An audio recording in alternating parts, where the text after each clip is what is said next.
नमस्कार, आईएएस भारत में आपका स्वागत है। हमारे फ्री क्रैश कोर्स को ज्वाइन करने के लिए गूगल फॉर्म को फिल करें जो कि नीचे डिस्क्रिप्शन बॉक्स में दिया गया है। धन्यवाद। Hello everyone, welcome to IAS Bharat, an initiative of Aram IAS. Myself Neeraj Nachiketa, faculty of Science, Tech and Environment. So now today I am going to discuss important topics of environment for coming mains exam. आप सबको पता है कि environment subject GS3 paper के लिए बहुत ही important हो चुका है। तो जनरल स्टडीज थर्ड पेपर जो है GS3 में, आप सबको पता है कि यहाँ पर जो नेचर ऑफ क्वेश्चंस हैं, है ना, इस पेपर में डायनेमिक क्वेश्चंस होते हैं, है ना, करंट ओरिएंटेड टॉपिक्स होते हैं, गवर्नमेंट इनिशिएटिव से जुड़े हुए क्वेश्चंस होते हैं। So when we talk about environment, disaster management, science and technology, economic development and security. These are 5 main components of GS3 paper. Compared to GS1 and 2, this paper requires a very different approach. And when it comes to topic like environment, right, it requires a complete, understanding in a practical way where environment comes into play. At the same time, whatever you have read in current affairs magazines, right? We are providing the 120 plus series, which is free for 100 aspirants who are writing mains exam. So please DM us. We will send you with those printed form with the courier charges you have to pay for it, right? So that is what we have been doing so far in terms of content development, giving those kind of information, facts, data, where questions writing, when it comes to answer writing, mains answer writing, you are able to put those things into perspective to write very good answer and fetch more marks. So आप सबको पता है कि 10 marks वाले question और 15 marks वाले question, 150 words और 250 words, ये दोनों यूपीएससी परीक्षा के GS3 मेंस पेपर में क्वेश्चंस आते हैं एनवायरनमेंट के तौर पे। अब आजकल क्या हो रहा है, एनवायरनमेंट के जो टॉपिक्स हैं जो मेंस एग्जाम में, वो ज्योग्राफी से लिंक करके क्वेश्चन आ रहे हैं, या यूं कहें कि ज्योग्राफी का जो क्वेश्चन है उसको एनवायरनमेंट के साथ लिंक करके पूछा जाए, जैसे ग्लोबल वार्मिंग, क्लाइमेट चेंज। कई बार आप ज्योग्राफी का पेपर आप देखिए, वहां पर क्लाइमेट चेंज के रेस्पेक्ट क्रायोस्फीयर पूछा गया था, क्या इंपैक्ट है, सी लेवल राइज वहां पूछा गया, है ना। एनवायरनमेंट का एक और बहुत इंपॉर्टेंट डायमेंशन है डिजास्टर मैनेजमेंट, है ना, जो भी इस तरह के क्लाइमेट चेंज इंपैक्ट्स हो रहे हैं, जैसे heat wave, right, wild fire, biodiversity loss, ये जितनी चीजें हैं, है ना कहीं वो डिजास्टर से जुड़े जो भी ऐसी चीजें हैं वहां क्वेश्चन पूछा जा रहा है। लास्ट ईयर GS3 पेपर में डिजास्टर मैनेजमेंट के क्वेश्चंस जो जनरली डायरेक्ट तौर पे होता है वो नहीं है। हाँ, लेकिन एनवायरनमेंट के क्वेश्चन 5 क्वेश्चन पूछे गए। एनवायरनमेंट के अगर हम लोग क्वेश्चंस की बात करें तो देयर आर क्वेश्चंस, अगर हम 2025 मेंस एग्जाम का हम देखें paper, so 5 questions have been asked.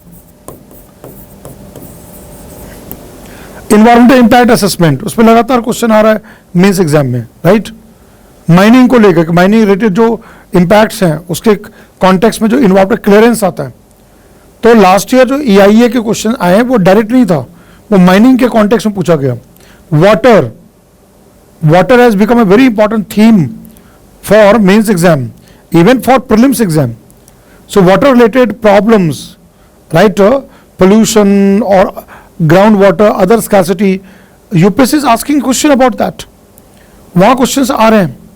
Ecological system restoration, nature based solution, है ना। और कई बार एक चीज और आप नोटिस करेंगे GS3 पेपर में कि एनवायरनमेंट के क्वेश्चंस टेक्नोलॉजी से लिंक करके पूछा जा रहा है, साइंस एंड टेक्नोलॉजी, जैसे electric vehicle, carbon capture utilization and storage, CCUS technology. Last year के मेंस एग्जाम में क्वेश्चन आया हुआ है कार्बन कैप्चर टेक्नोलॉजी पे। सो जहां टेक्नोलॉजी इन्वायरमेंटल कॉन्टेक्स्ट में आ रहा है वहां क्वेश्चन है। इलेक्ट्रिक व्हीकल, EV के बारे में पूछा गया, compare to EV and compare to conventional kind of combustion engine. There question has been asked. Energy linked with environment, climate, right? So this topic in itself becomes very vast. And all of you who are going to write means this time, you should do topics of environment thoroughly. और मैं बार बार ये बात बताता हूँ कि जो भी आप न्यूज़पेपर में आपने पढ़ा है ना, न्यूज़पेपर में जितने भी the Hindu, Indian Express, then comes very important, you know that down to earth magazine, very very important for main exam, down to earth magazine, right, from centre of science and environment, CSE. जो COP decisions होते हैं mains exam में, India commitment to Paris agreement, last year question आया. If you go back to the 10 years PYQs, even you find that Glasgow summit question has been asked. तो जो भी ऐसे United nation framework convention on climate change, UNFCCC, and in this context Paris agreement, whatever the COP, conference of parties, outcomes, decisions, India's role, right, like International Solar Alliance, in this context Glasgow summit 2021, COP26. In the main exam, UPSC is asked question about green grid initiative, which is a one sun, one world, one grid initiative proposed by our own Prime Minister, right, Shri Narendra Modi ji. उनके द्वारा जो ये दिया गया वही बाद में जाके ग्लासगो में ग्रीन ग्रिड इनिशिएटिव हो गया. क्वेश्चन पूछा जा रहा है एयर क्वालिटी को लेकर, WHO guidelines on air quality, national clean air programme. मतलब आप 10 साल के पेपर देखो, पोल्यूशन, क्लाइमेट चेंज, है ना, wetland, right, wetland conservation, national wetland conservation plan, वहां क्वेश्चन आ रहे हैं, है ना. फॉरेस्ट के बारे में पूछा जा रहा है, रिवर्स के बारे में पूछा जा रहा है. मतलब ऑल ऐसे जो मल्टीपल टॉपिक्स है वो एग्जाम में आ रहे हैं. That all question is being asked. Even you know that योजना, यू आर रीडिंग योजना, योजना comes out with environment coverage in one of the volume, that you need to be aware of it. वहां से question पूछा जा सकता है. Kurukshetra magazine है, PIB, जो जहां पर गवर्नमेंट के जो भी अपडेट्स हैं, you know that Ministry of Environment, Forest and Climate Change, and whatever the government policies are there, whatever the acts we are implementing, whatever the projects we are implementing, like for example, you know that Project Tiger, Project Lion, Snow Leopard, Great Indian Bustard, and I am very sure all of you who are writing means this time, I am very sure that you have already prepared all such topics for your prelims exam. जब आप prelims exam appear किए थे तो उस समय में आपने पढ़ा है ये सारी चीजें, आपका prelims निकला है. इसका मतलब है आपने ऐसे सारे तमाम जो टॉपिक्स हैं, करंट अफेयर से जुड़ा हुआ बाकी सारे चीजें, सिलेबस से लिंक्ड, ये आपने थॉरोली किया था.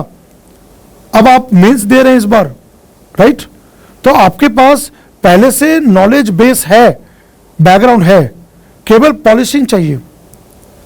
पॉलिशिंग किस लिए चाहिए? आंसर राइटिंग के तौर पे चाहिए. तो जो मैं उम्मीद करता हूं आप सभी लोग जो अभी आप मुझे देख रहे हो, है ना, you all who are watching me right now, and those of you are in a very pressure for your mains exam, don't miss this video, watch this till end. I am going to bring multiple things here. मैं बहुत सारी चीज़ों पे discuss करने वाला हूँ. ये IAS Bharat जो इनिशिएटिव प्लेटफॉर्म है, मेंस क्रैश कोर्स, जो कि फ्री ऑफ कॉस्ट हो रहा है, और ये सारी चीज़ें हैं.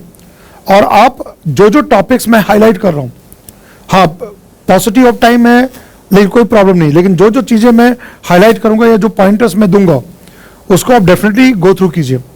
और आपके पास जो भी मटेरियल्स हैं आप प्लीज वहां जाके डिटेल में पढ़ के उसका मेंटल फ्रेम, अपने दिमाग में एक मेंटल आंसर कि कैसा आंसर होना चाहिए, इंट्रोडक्शन, बॉडी, कंक्लूजन, वो आप प्रिपेयर कीजिए, right. So we will go into that, all the dynamism part will be going into that, and it's very very important, you know, all that it cannot be neglected. Last year 5 questions have been asked, right. The weightage of environment is increasing. And I told you that even linked with geography, energy, technology is a, environment is a very very much multidisciplinary subject. Questions are being asked. ठीक है, तो बिना कोई देर किए हुए अब मैं एक एक करके टॉपिक्स पे आता हूँ, मैं हाईलाइट करता हूँ क्या क्या चीज़ें हैं, कैसे करना है, मैं सारे अप्रोच को बताता जाऊँगा. Let's begin our journey. So nature as infrastructure. What you see here in the India's ecological blueprint, 21st century Bharat, नया भारत. बहुत बार ये डिबेट होता है कि क्या जो भारत इंडिया है, क्या इकोलॉजिकली सेंसिटिव है हम, क्या इन्वायरमेंट के प्रति हम कुछ कर रहे हैं. कई बार हम पढ़ते हैं माइनिंग, डिफॉरेस्टेशन, है ना, कई सारी जो नेगेटिव चीज़ें हम न्यूज़पेपर में पढ़ते हैं, है ना. अभी हाल ही में ग्रेट निकोबार प्रोजेक्ट, ठीक है, ग्रेट निकोबार प्रोजेक्ट का जो रीडेवलपमेंट प्रोजेक्ट है काफ़ी न्यूज़ में रहा है ना, वो सारी चीज़ें हैं. तो कई बार ये सवाल उठता है कि क्या हम केवल बातें कर रहे हैं, वी आर ओनली टॉकिंग, और are we doing something. So the fact is that coin has always two sides, good and bad, positive and negative.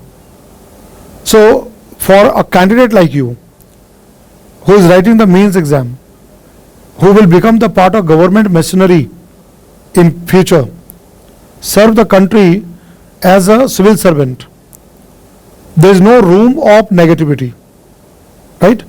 You are aware of problems, what are critical problems, critical gaps, but you are going to look for solution.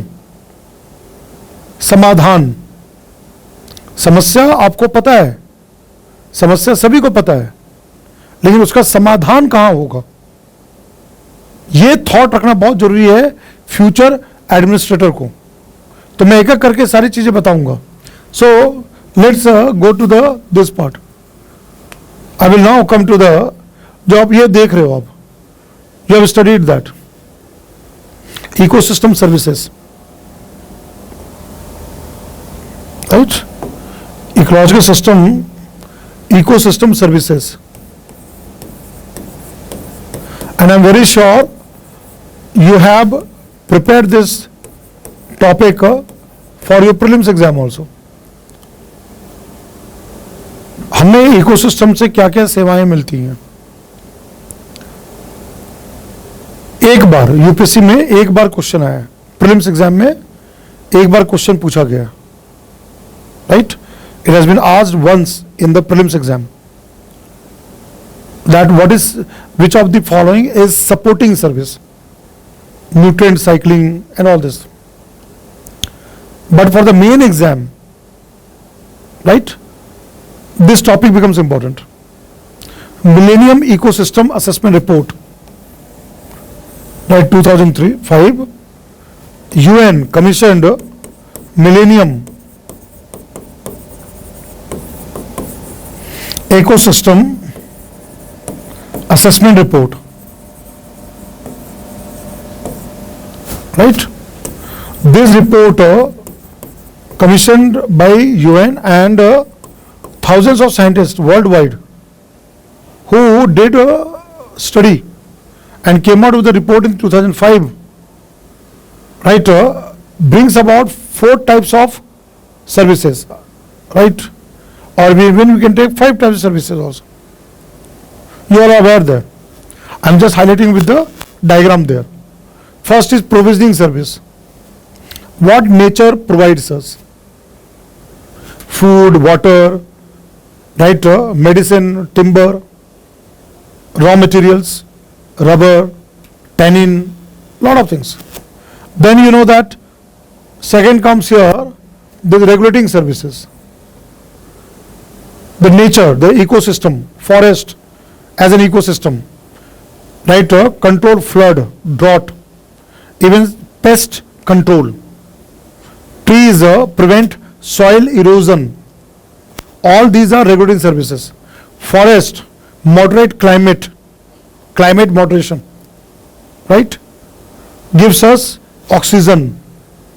Like if you take example of Amazon rainforest, 30% oxygen comes from this wonderful tropical rainforest from South America, Brazil, right? So a lot of things we are getting, even controlling the weather, preventing soil erosion, like a lot of benefits we as humans get as a regulating service from various types of ecosystems. Wetlands provide us resources, aquaculture, food, seafood, right, we are getting from wetlands. So number of ecosystems give us, and even agriculture is what? A man-made ecosystem. The food what we get from agriculture, ecological system. So that what comes here. Then that mangroves protect from flood, right? Mangrove protect from coastal flooding. Even mangrove forest on the coastal area, it becomes a very important protection from sea level rise, SLR. C level rise से बचाता है, climate change impact से बचाता है mangrove, tsunami, cyclone, ये सब ecosystem services है. Then comes here supporting, क्या क्या सपोर्ट करता है? Formation of soil, pollination, then carbon cycle, water cycle, nutrient cycling. Then comes very very important this one, you know that cultural services. Ecological systems are linked with cultural values of local communities. You know that sacred forest. What's there? Sacred forest, right? Sacred forest, or what we call as sacred grove, Aastha one. Bharat में हर जगह इस तरह के पवित्र one हैं, और जो वहाँ के जनजाति या आदिवासी या समुदाय हैं, उनकी आस्था, उनका विश्वास है ना, उनसे जुड़ा हुआ होता है ऐसे वनों के साथ. You have multiple examples. I will give you example, very good example. Toda community in Tamil Nadu, they are linked with the Nilgiri biosphere reserve, the blue mountain, they are attached with that. Dongria Kondh, Odisha, Niyamgiri, right, where they worship Niyam Raja. You know the movie Avatar, James Cameron movie Avatar, there you have seen that tree in the alien planet Navi. So that is again inspired from Oriental culture, nature and the culture, right? And Dongariya Kond and the Niyamgiri hill and that faith inspired that part of the movie in Avatar. You will read that. If you search, Google search, you will get this type of story. But what I am saying here, my saying is that even small community, different parts of the country, cultural aspects or values are linked there. Right? Pulikali in Kerala, Pulikali, tiger dance. Right? Third day of Onam, state festival of Kerala, Onam, Thrissur. There the men dress with a tiger, lion, panther, leopard, and they have a dance, Puli dance. Right? That is called Pulikali. It's a very unique cultural, festivity, right? Then worship of animals, Bishnoi community, black buck, right? Worshipping black buck. They protect khejri tree. ये सब आपने पढ़ा है, ऐसा नहीं है कि ये सब नहीं पता है. मान लो कि अगर इस बार के मेंस में क्वेश्चन आ जाता है, एग्जाम्पल्स के साथ आप अच्छे से लिख सकते हो. ठीक है. स्पिरिचुअल एंड रिक्रिएशनल, ये जो है ना, सैक्रेड ग्रोव्स जो बताए, eco tourism, nature based recreation. कई बार हम जाते हैं नदियों में, झीलों में, है ना, हमें अच्छा लगता है, और है ना रिक्रिएशन, बोटिंग, राफ्टिंग. ठीक है. तो ये is very very important here. The basic ecological function, correct. What is something called economic leisure? See here, when we talk about ecosystem services, right, to this report, so that is what comes here, a very important word, green GDP. gross domestic product, but now green domestic product, right?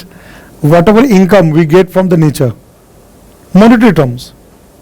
And there is a very important, the green accounting. And today we are talking about what? We are talking about green economy. Green economy, optimal use of resources, minimizing carbon emission, right? All these are part of green economy. So here, this one, there is something called green accounting. And there is a, landmark initiative, you all know that. Right on the board, you are aware of this. TEB, the economics of ecosystems and biodiversity. UNEP is the host of this TEB. The economics of ecosystems, wetlands, agriculture, mangroves, right, forest, grassland, whichever ecosystem we talk about, and biodiversity.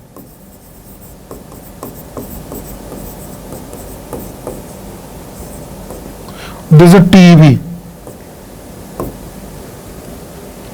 Dr. Pawan Sukhdev, an eminent economist, who came out with this idea way back in 2007.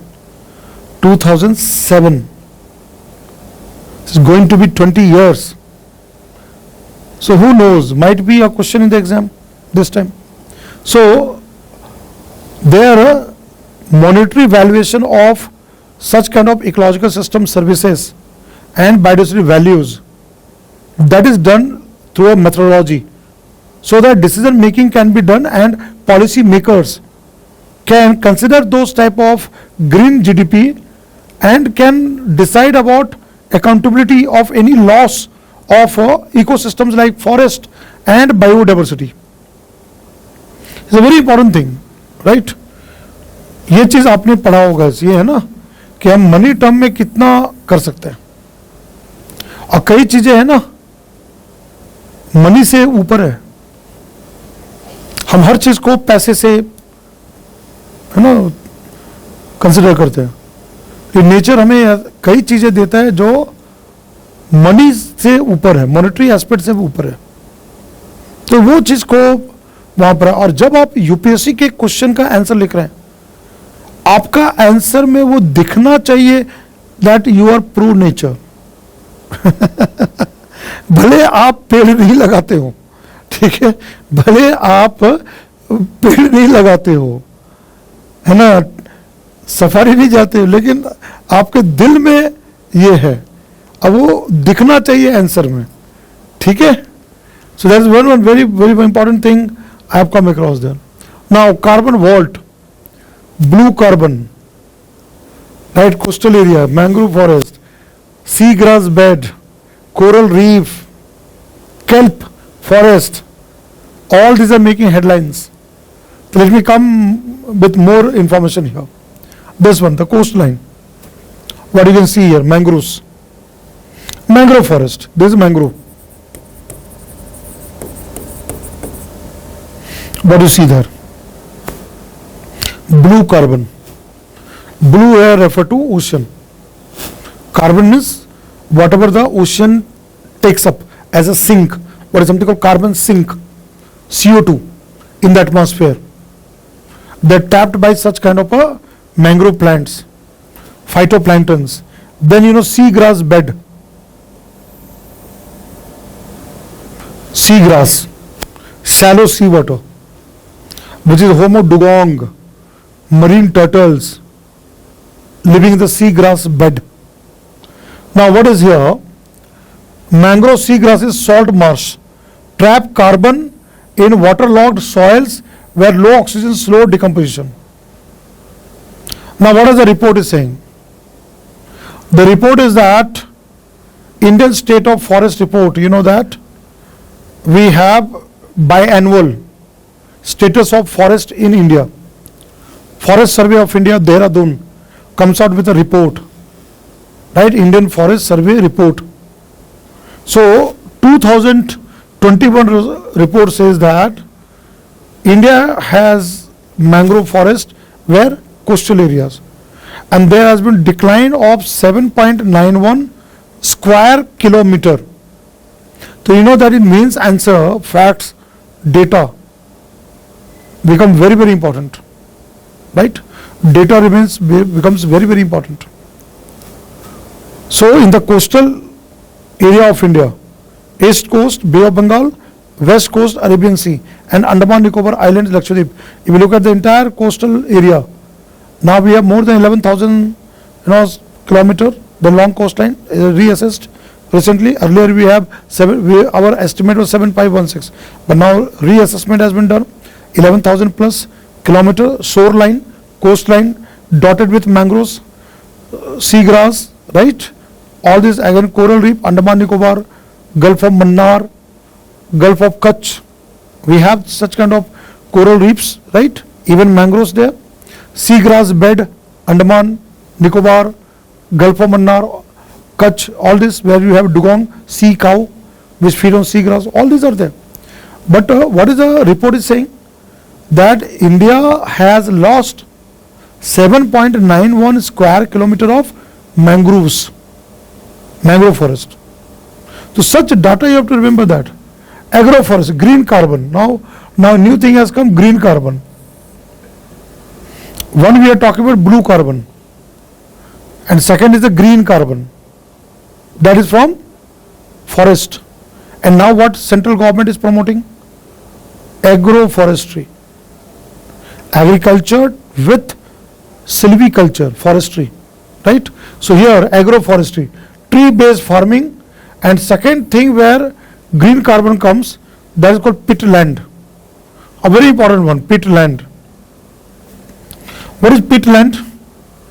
See, when it comes to, remember that pit land, it comes as a kind of example of wetland.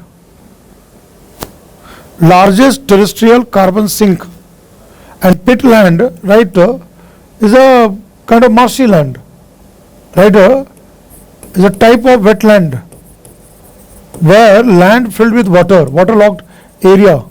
And what happens here? The plants capture CO2. Pit land is a very important carbon sink. It absorbs CO2. Marshy land, and the plants, when they die, they get broken down, decomposed by bacteria, right, and that form with the soil pit. And pit land can absorb large quantity of water and also carbon capture. It can capture CO2. It is a natural carbon sink. But sometimes what happens? We drain out pit land. We convert into some other agriculture, other kind of activities. So we are losing pit lands worldwide. The largest pit land, if you look at, that is in Africa. Brazzaville is a place, like Congo Basin. Then Indonesia, pit land, under big threat. Then as we go to Europe, Scotland, UK, there you find pit land. So these are called green carbon. Blue carbon is ocean, marine. They are called blue. At the same time, forest. And tropical rainforest. I just mentioned about Amazon. But India has got Western Ghats. पश्चिमी घाट भारत का lungs है, absorb करता है और हमें प्राण को बचाने वाला, प्राणदायी, जीवनदायी ऑक्सीजन देता है. North eastern India, Meghalaya, rainfall, rain forest, tropical rain forest, Arunachal Pradesh, Nagaland, Assam, Andaman Nicobar islands, we have mangrove forest, tropical forest, temperate forest. India has such a rich diversity, geography, climate, vegetation, species, biodiversity. That comes. So pitland, then forest, and now government is promoting agriculture based forestry, agroforestry. PIB में एक बहुत important campaign के बारे में दिया गया है, एक पेड़ माँ के नाम। वेरी से माँ, माँ पृथ्वी हमारी माता है, माँ है, मदर अर्थ। और एक माँ जो हम अपने माँ की बात है, जिसके हम संतान हैं, right, biological mother. And other is a one who takes care of every living creature, mother earth. One tree for mother earth, एक पेड़ माँ के नाम campaign, right? Central government has launched, and you know that we have kept the target, national target, that our target is that 33% of geographical area of India should be covered with trees and forests. We have reached up to 25%, but we are now scaling up with a lot of programs, urban forestry, right? You can give example of Miyawaki, urban forest growth.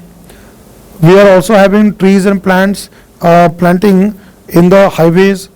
The number of government programs are going on, right? Which we are trying to do it. So that becomes very, very important here.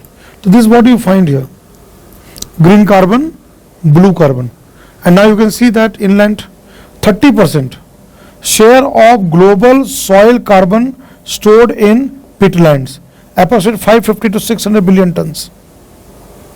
550 billion ton से लेकर जो है 600 billion ton, 550 billion ton से लेकर 600 billion ton soil carbon, जहां carbon store होता है वो है पिटलैंड, ठीक है। तो ग्लोबल सॉइल कार्बन की अगर हम बात करें तो पिटलैंड जो है 550 to 600 billion, I use the word billion tons store करता है, right.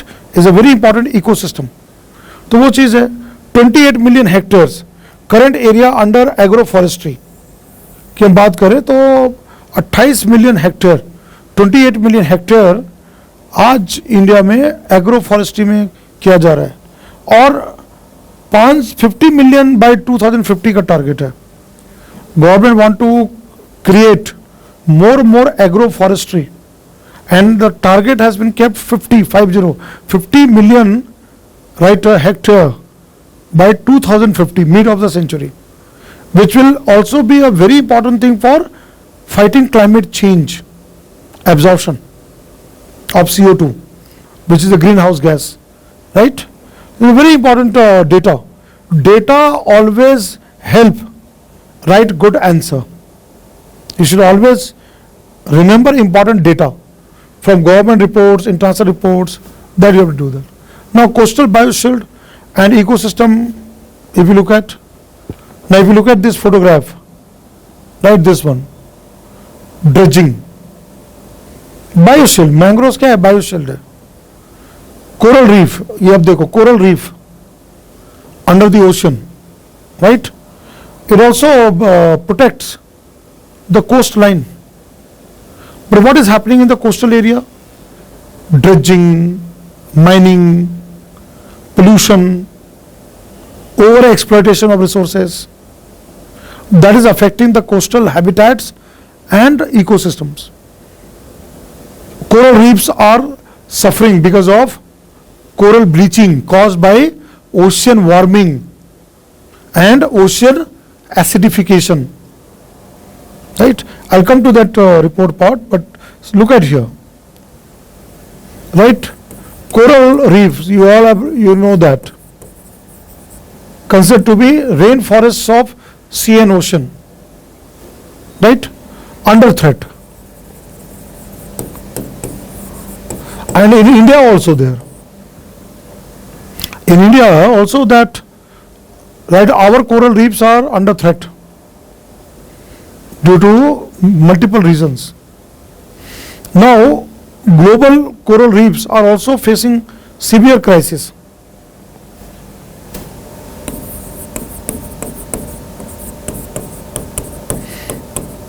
Right, due to what the report is saying, that this one, ocean acidification.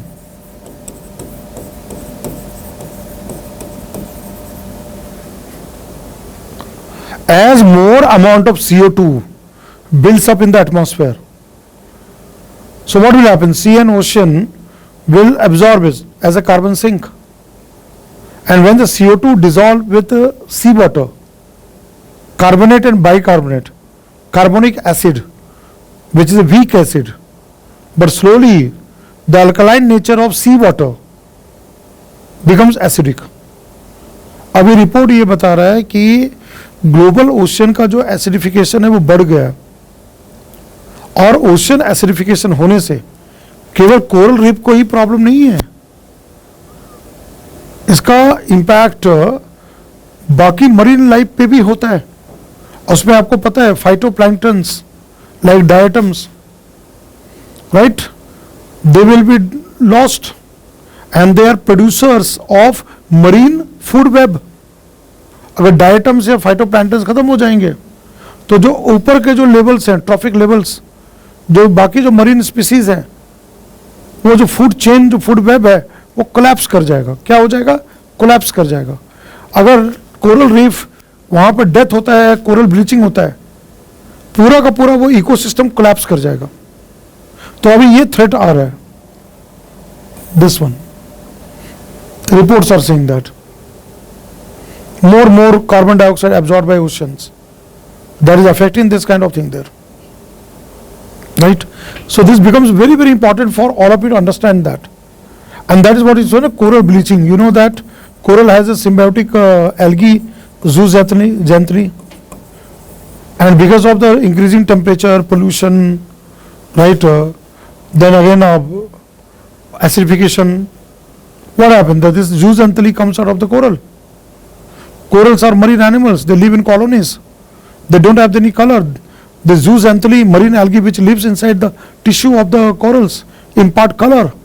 So when it will be under stress and zooxanthellae comes out, coral will be colorless, and then coral, what will get food, glucose, carbohydrate prepared by zooxanthellae, marine algae through photosynthesis, will be lost, right? So that type of crisis, that type of thing. And you know that Great Barrier Reef in Australia is facing that problem, and you know that this year you all are aware, because of El Nino, severe El Nino, that also causes ocean warming, natural warming. And again it is said that because of the global warming thing, this El Nino is getting more intensified. So again more bleaching will be there, more loss of coral, death of corals, coral mortality, affect to coral reef ecosystems, and coral reef ecosystem is full of biodiversity, the entire marine biodiversity being lost, right? And that will impact the marine food web. And you know, marine food web is a part of our resource, our seafood, we get number of resources. So even it will have an economic impact on humans, but with seafood, that will decline. Right? So this is what comes here. Now see that this one, acidification threat, right? What are the functions here? Natural breakdown, right? Breakwaters protecting island. Example, Lakshadweep from storm surge. Even coral reef, breakwater, storms, it protect the example Lakshadweep.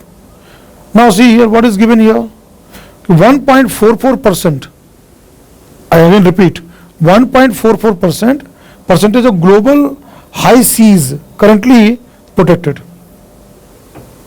What do you mean by high seas? High seas means when you talk about high seas, so we are talking about open sea and ocean, right? So you know that when you look at coastal area, so 12 nautical miles, what we call territorial water.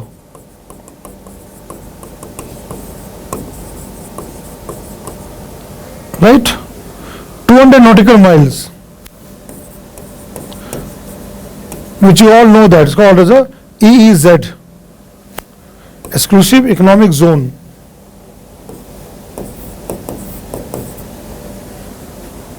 UNCLOS, United Nations Convention Law of Seas. Now when you see high sea, open ocean, open sea, sovereignty of a country is not in the high sea, open ocean, open sea. Sovereignty of a country lies 12 nautical miles, and then for economic use, EEZ, exclusive economic zone. But when you talk about areas beyond this one, where no government has any kind of a sovereignty, right, where this comes into this. So high sea also has biodiversity, right? Let's say whale, shark, right, which lives in high sea.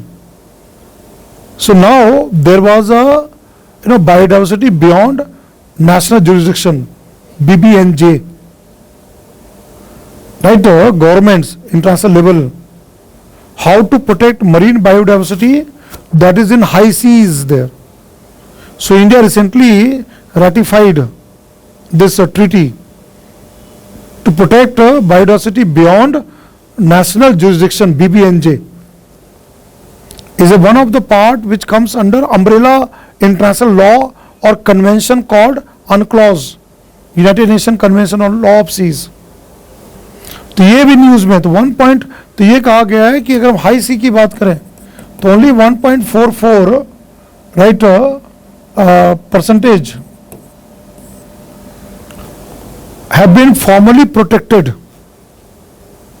There again many things are there which is not under legal protection at the international level. So it becomes very important data for all of you to write. So BBNJ treaty is a very important topic. BBNJ, biodiversity topic connected there. It can be direct question. Provisions of BBNJ treaty, India has ratified that. So that is a biodiversity beyond national jurisdiction treaty there, right? Need for BBNJ treaty. So now you see luciferase reaction. Now look at this photograph. Very beautiful one. ये आप जो देख रहे हो, sea water bright blue color and light in the water.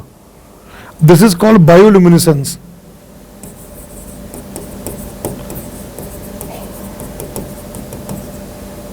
Right?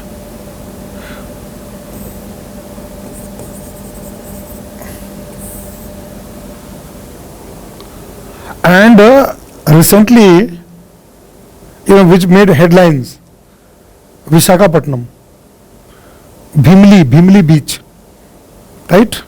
Bhimli beach in this one.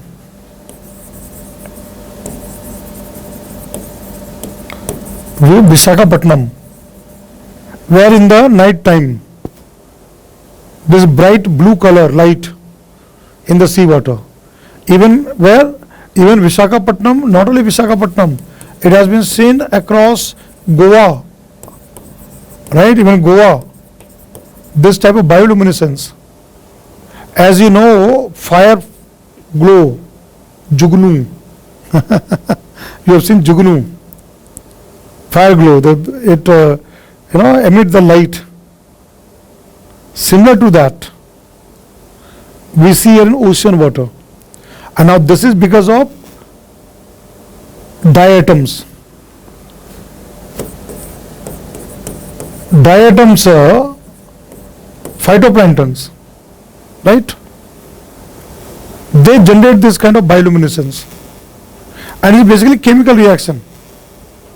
Luciferin, that's a kind of protein, something called luciferase reaction that emit light. And again, ecological signal, a sign of marine richness. Wherever you find this, that means is a marine richness. Higher number of phytoplanktons, diatoms and all this, and excessive dinoflagellate blooms. What is something called? One type of diatom that is called dinoflagellate.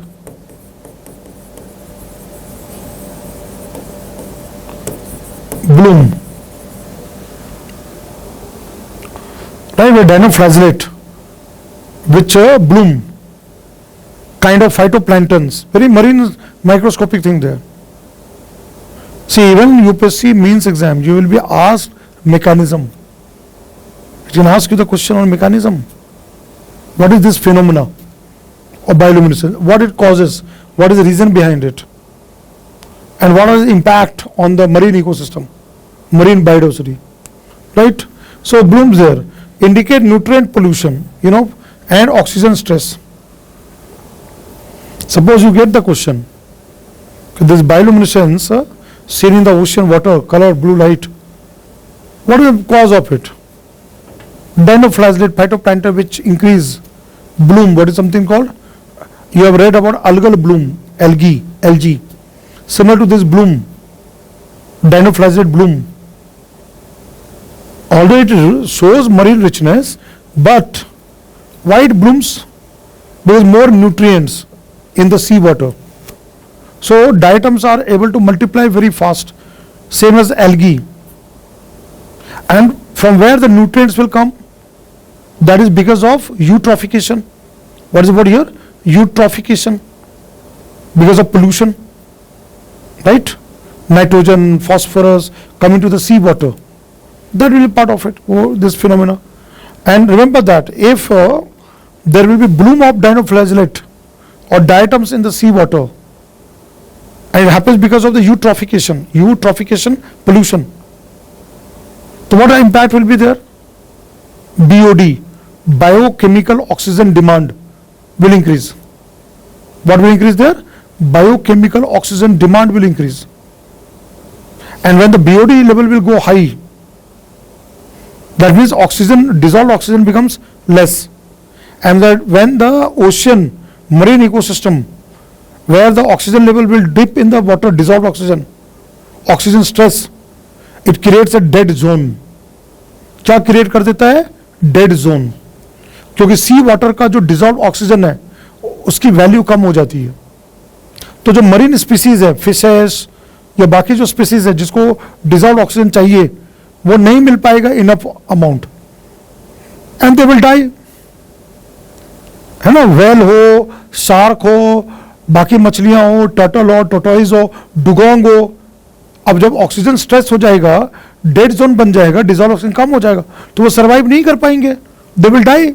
Direct impact on marine ecosystem, marine food web, marine biodiversity, right. तो ये चीज को ध्यान रखना है. जब question आएगा तो केवल क्वेश्चन ये नहीं पूछेगा कि ये ब्लूम क्या है, ये बायोल्यूमिनेसेंस क्या है.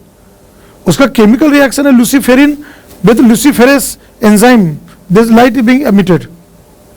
कॉज क्यों हो रहा है और उसका इंपैक्ट क्या होगा.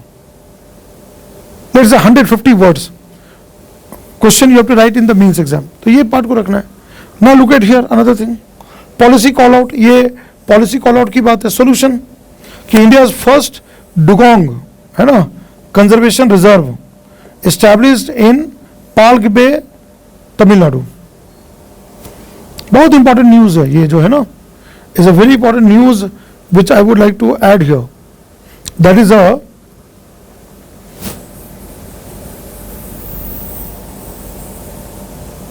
right, you know that Pamban Bridge, Palk Strait, Gulf of Mannar, Tamil Nadu, Gulf of Mannar, India and Sri Lanka, between that Gulf of Mannar is one of the very important site along with Andaman Nicobar Island. What we have? Population of dugong. We find here population of dugong, which is called sea cow. It is a state animal of Andaman Nicobar. It is a state animal of Andaman Nicobar Islands. So here, Palk Strait, government has declared Dugong Conservation Reserve. Dugong Sea Cow Conservation Reserve is a very important news.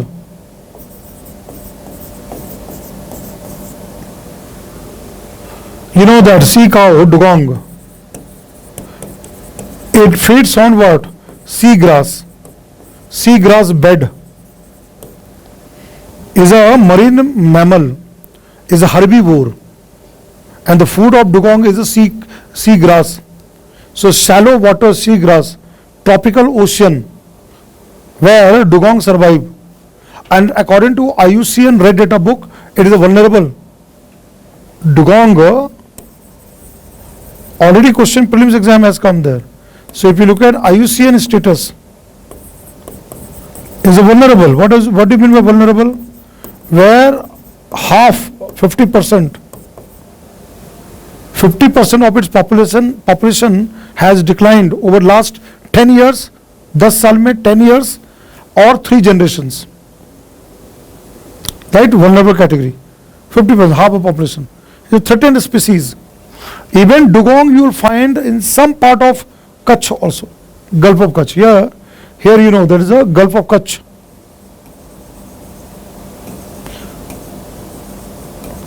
There also we come across, but where we have maximum here, Bay of Bengal side, Andaman water, Nicobar water, and this Mannar, Gulf of Mannar. So what is the policy aspect here? That government has declared here, first dugong conservation reserve, right, established in Palk Bay, Tamil Nadu. First dugong, this is India's first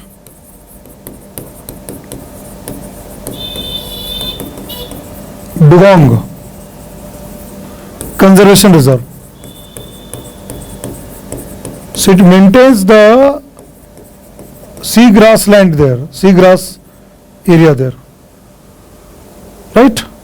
So such kind of policy initiative of the government, you can always give us an example.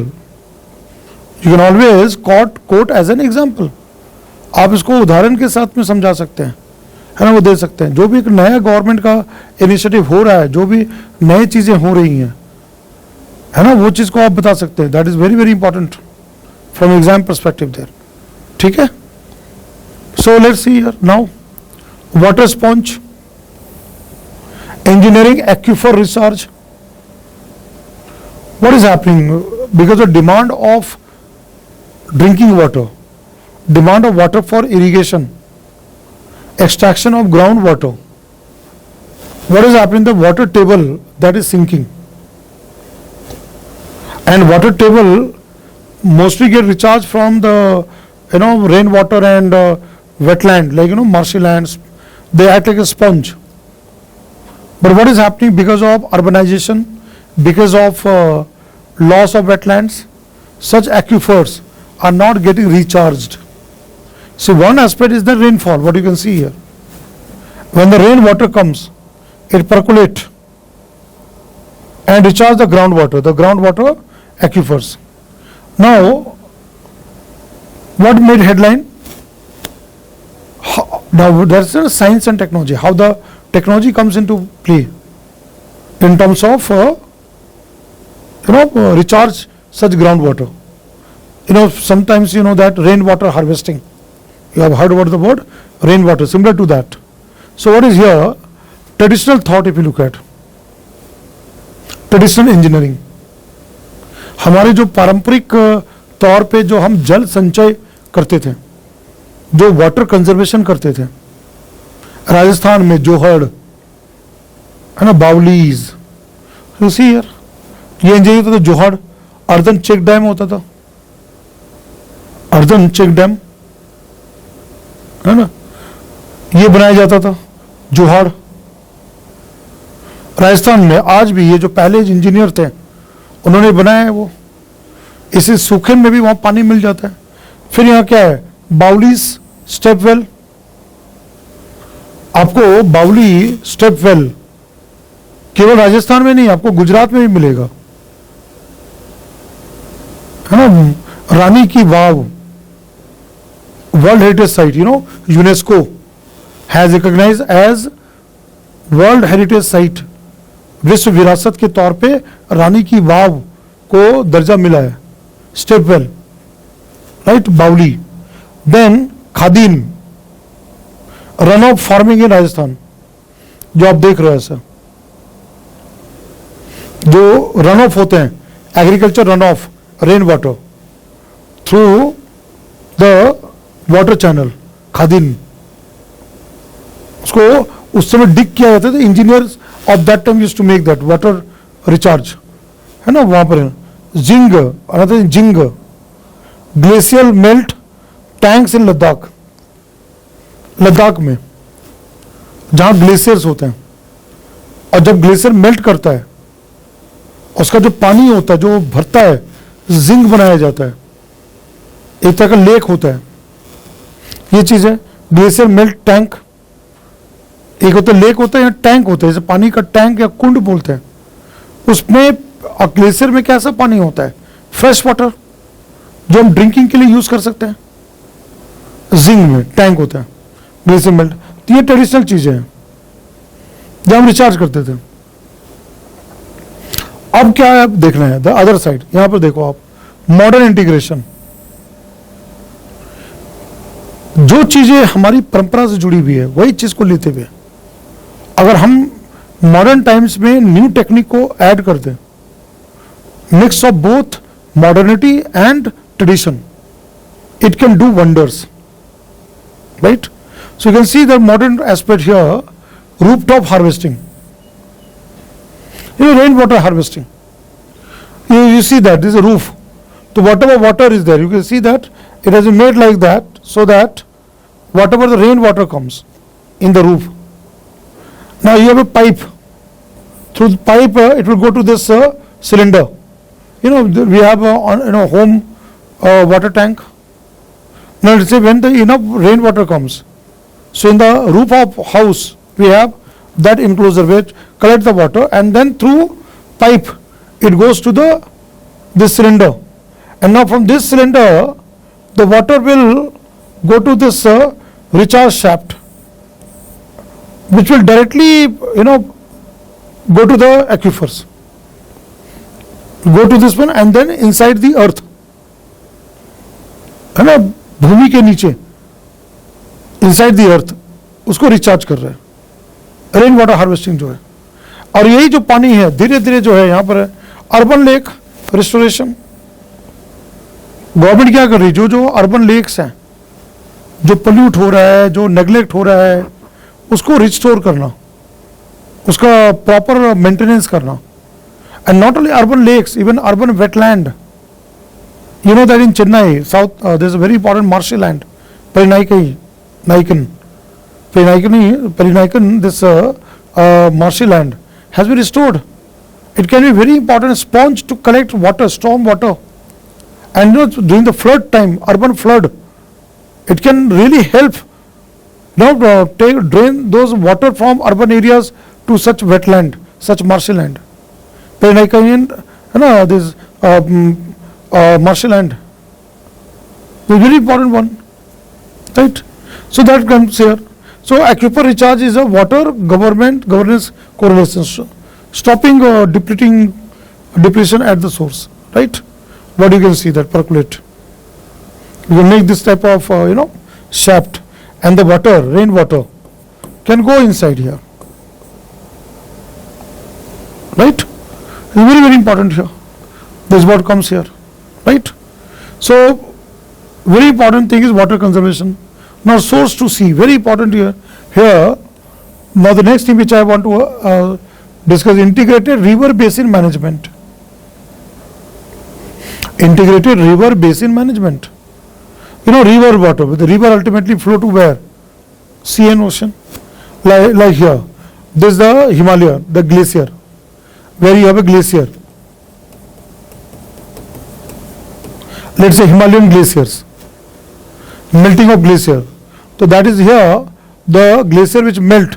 So there is a river, the source of river is there. So upstream, what you see here, upstream node,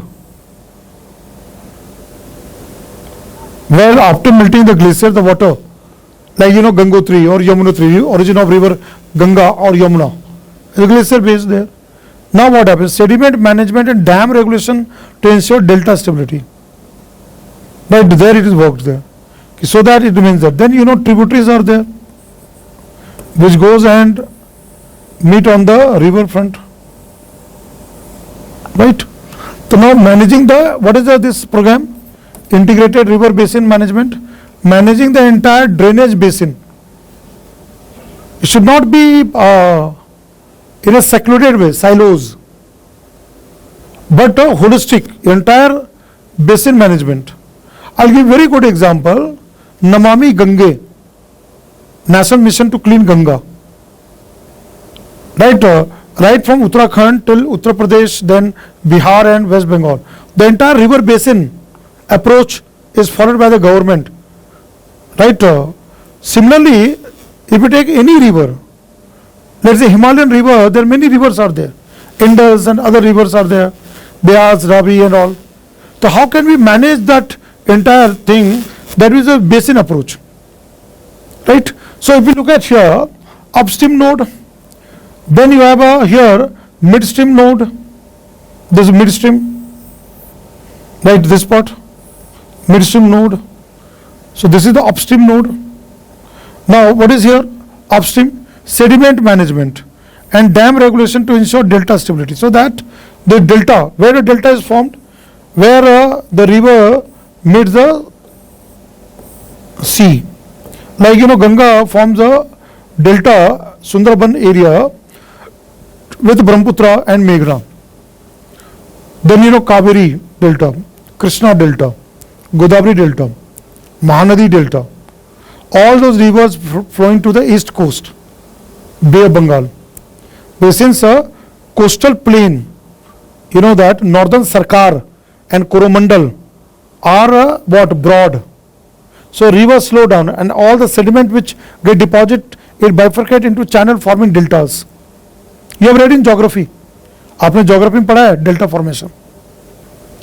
लेकिन from ecology point of view, from environment point of view, अब क्या हो रहा है, जो sediment deposit हो रहा है तो वो clog कर रहा है delta उसको. ठीक है, तो उसको हम कैसे मैनेज करें? अगर हम वेस्टर्न साइड की बात करें तो एस्चुरी वगैरह आता है, अरेबियन सी साइड में नर्मदा, तापी, माही, ऑल दिस कम्स. तो ये ईस्टर्न साइड की बात है. सो ये mid stream node, what is that? Ecological flow, protect and dam regulation to ensure water has drained to once and recent Milka delta stability. Mid term node पे हम क्या कर सकते हैं, वहाँ हम कुछ ऐसे इंटरवेंशन करें थ्रू डैम एंड समथिंग कि वो वाटर को इस तरह से स्टेबल रखे. Right, should not create that कि बहुत ज़्यादा ग्लेशियर मेल्ट हुआ, sudden flow of water. You know that अभी आजकल क्या हो रहा है, glacier melt because of global warming. Because of what? Global warming. The glaciers are melting very fast in Himalayas. So what is happening? The entire flow of water is causing flood. Right? Glacier lake outburst, GLOF create a big havoc in Sikkim. Sikkim, a small state. South Lonak Lake, where the glacier lake burst. Then Uttarakhand, Chamoli, Tapovan Dam, which was totally destroyed because of the overflow of water, lot of water there. So how can we make it stable? Engineering, where entire river basin management, engineering that. Because global warming is impacting the glaciers and the water is now coming to large quantity. So how can we manage it through such kind of intervention, through some kind of dam regulation? So midterm here. Then ecological midterm will also have a midstream node, will also have one very important thing, that is a ecological thing, ecological flow protection, ensuring minimum water for self purification. Mid stream में एक और क्या बहुत important है कि हमें ecological stability भी चाहिए, है ना. वहाँ का एक लेवल ऑफ वाटर का फ्लो होना चाहिए, तो जो वहाँ स्पीसीज हैं वो सरवाइव कर सके, है ना. तो एंड एक्वाटिक लाइफ जो है, like the Ganga dolphin, and pollution control can be possible. And as we go downstream here, downstream node. So what is very important? Groundwater river integration and flood drought moderation. In the delta, in the coastal areas, what we can do, groundwater to be recharged through such river, to groundwater river integration with groundwater, plain areas, and also flood and drought moderation, control of flood and drought, and the moderation there, that is required. So now this is making a headline where we can go for such kind of interventions, right? So here entire drainage basin as one ecological planning unit rather than fragmented state boundaries. The river flow to the sea going through multiple states, बहुत सारे राज्यों से होते हुए, कई तरह के state से होते हुए नदी जो है जाके समुद्र में मिलती है. तो यहाँ होलिस्टिक अप्रोच होना चाहिए जब हम पूरे रिवर बेसिन को हम देखें, है ना. वो ये नहीं कि हम एक स्टेट को फोकस कर रहे हैं. That becomes very very important, right. This can be your mains question, है ना. That what you could expect question in the exam, right. Let's go to the next one. Here, ecological wall, Aravalli range, very very important for this year exam. Aravalli range इस बार का hot news है. Aravalli range hot news है इस बार. Supreme court order, eco sensitive zone ESZ शुरू में 100 metre का रखा गया कि 100 मीटर तक ecologically sensitive areas around Aravallis, और उसके बाकी एरियाज को हम डेवलपमेंट यूज करें. अभी फिर उसका अपील हुआ, अपोज हुआ, फिर अभी रिसेंटली राइट नाउ PIB में भी चल रहा है, एक ड्राफ्ट को लाया गया है जहां पर, है ना, लोगों के ओपिनियन एंड कमेंट लिए जा रहे हैं. सुप्रीम कोर्ट द्वारा एक कमिटी का गठन हुआ है. तो मेरा कहना है कि अरावली जो रेंज है जो आज खतरे में है, what is it, quarrying, mining, and Aravalli also has biodiversity. तो अगर हम अरावली की बात करें, Rajasthan, even the Delhi, ridge area, Delhi has got something rich area, Haryana, these all become part of Aravallis. तो अगर हम Aravallis की बात करें तो Aravallis, if you look at here, right, this one goes through the, if you look at the map of India, right, Rajasthan, then Delhi, then even part of Haryana that connect there. So what is here, the government want to restore Aravallis through a very important initiative called wall. And this green wall, there is something called Great Green Wall of India, that is a bunch of trees which can prevent desertification. What will prevent desertification, which is expansion of Thar, desertification. And second, ecological restoration of that area that comes into. So if you look at here, infrastructure, you look at here, this as a wall, what you see in the diagram here. Now look at here. So infrastructure role blocks eastward desertification.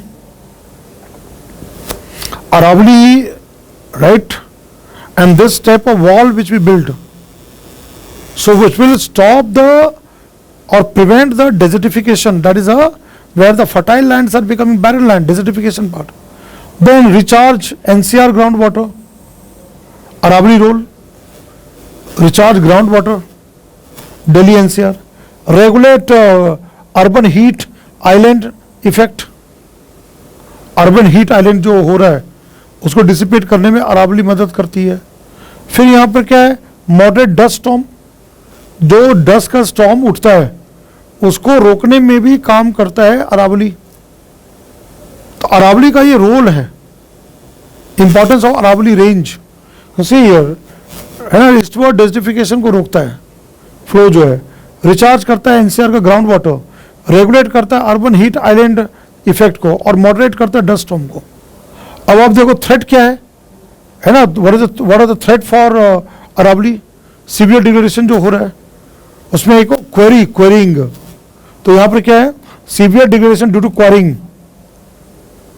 अब क्या हो रहा है, real estate mafia, real estate, right? Converting into societies, buildings, then land grabbing. So real estate encroachment over Aravallis.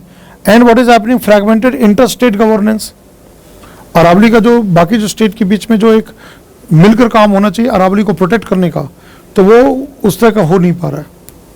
और land वगैरह को जो होता है ना real estate to develop that area, that is getting there.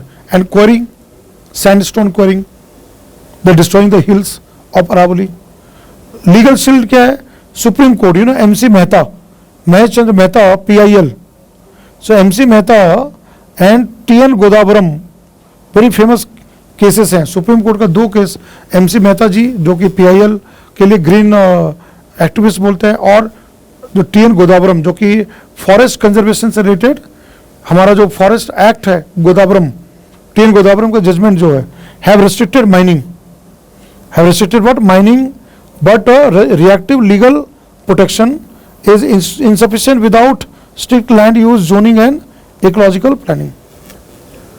दोनों के केस में सुप्रीम कोर्ट का यही कहना है कि जब तक हम उसको रेस्ट्रिक्ट नहीं करेंगे, माइनिंग को हमने रेस्ट्रिक्ट किया, क्वेरिंग अभी भी चल रहा है, और हम इकोलॉजिकल चीज़ों को ध्यान में रखते हुए उसका लैंड यूज का प्लानिंग या जोनिंग नहीं करेंगे कि हम कहाँ तक लैंड यूज कर सकते हैं, कौन सा एरिया अनटच होना चाहिए, है ना.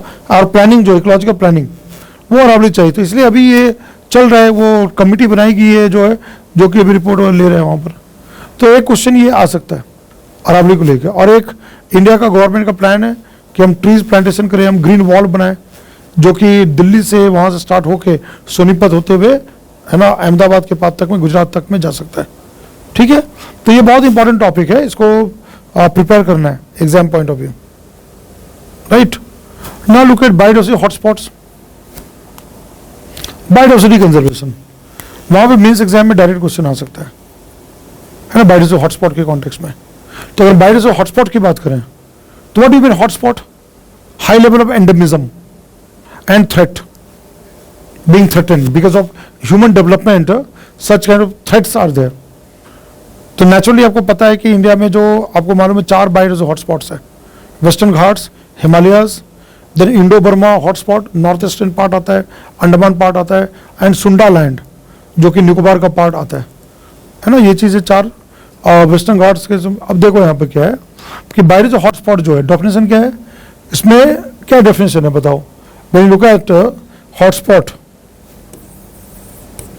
नॉर्मन मेयर्स, है ना, you have read for your prelims exam, and I'm very sure you all have read in your coaching institute or whatever the notes or self study we have done that, right. Just a very quick, Dr. Norman Mayers, a British environmentalist who gave this concept 1988.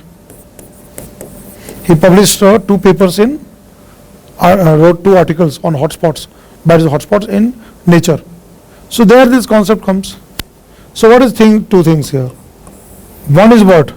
Minimum at least 1,500 vascular plants, those plants which have well developed xylem and phloem, roots and stems, in such hotspot as endemic, only found there, nowhere else. Endemism. And more than 70%, more than 70%, its original or primary vegetation loss has happened. है ना, past में जो उसका अपना जो vegetation है वो loss हो चुका है 70% से ज़्यादा. क्यों हुआ है? माइनिंग की वजह से, हाइड्रो पावर प्रोजेक्ट की वजह से, इंफ्रास्ट्रक्चर डेवलपमेंट की वजह से, ये सब कॉज किया गया है ना वहाँ पर है. तो अभी तक 36 हॉटस्पॉट्स हैं वर्ल्ड वाइड जो है. इसके लिए एक ऑर्गेनाइजेशन है conservation international, the organisation called conservation international, CI, which was established in 1989, just 1 year after Dr. Norman Mayers gave the concept. So it has declared so far global 36 hotspots.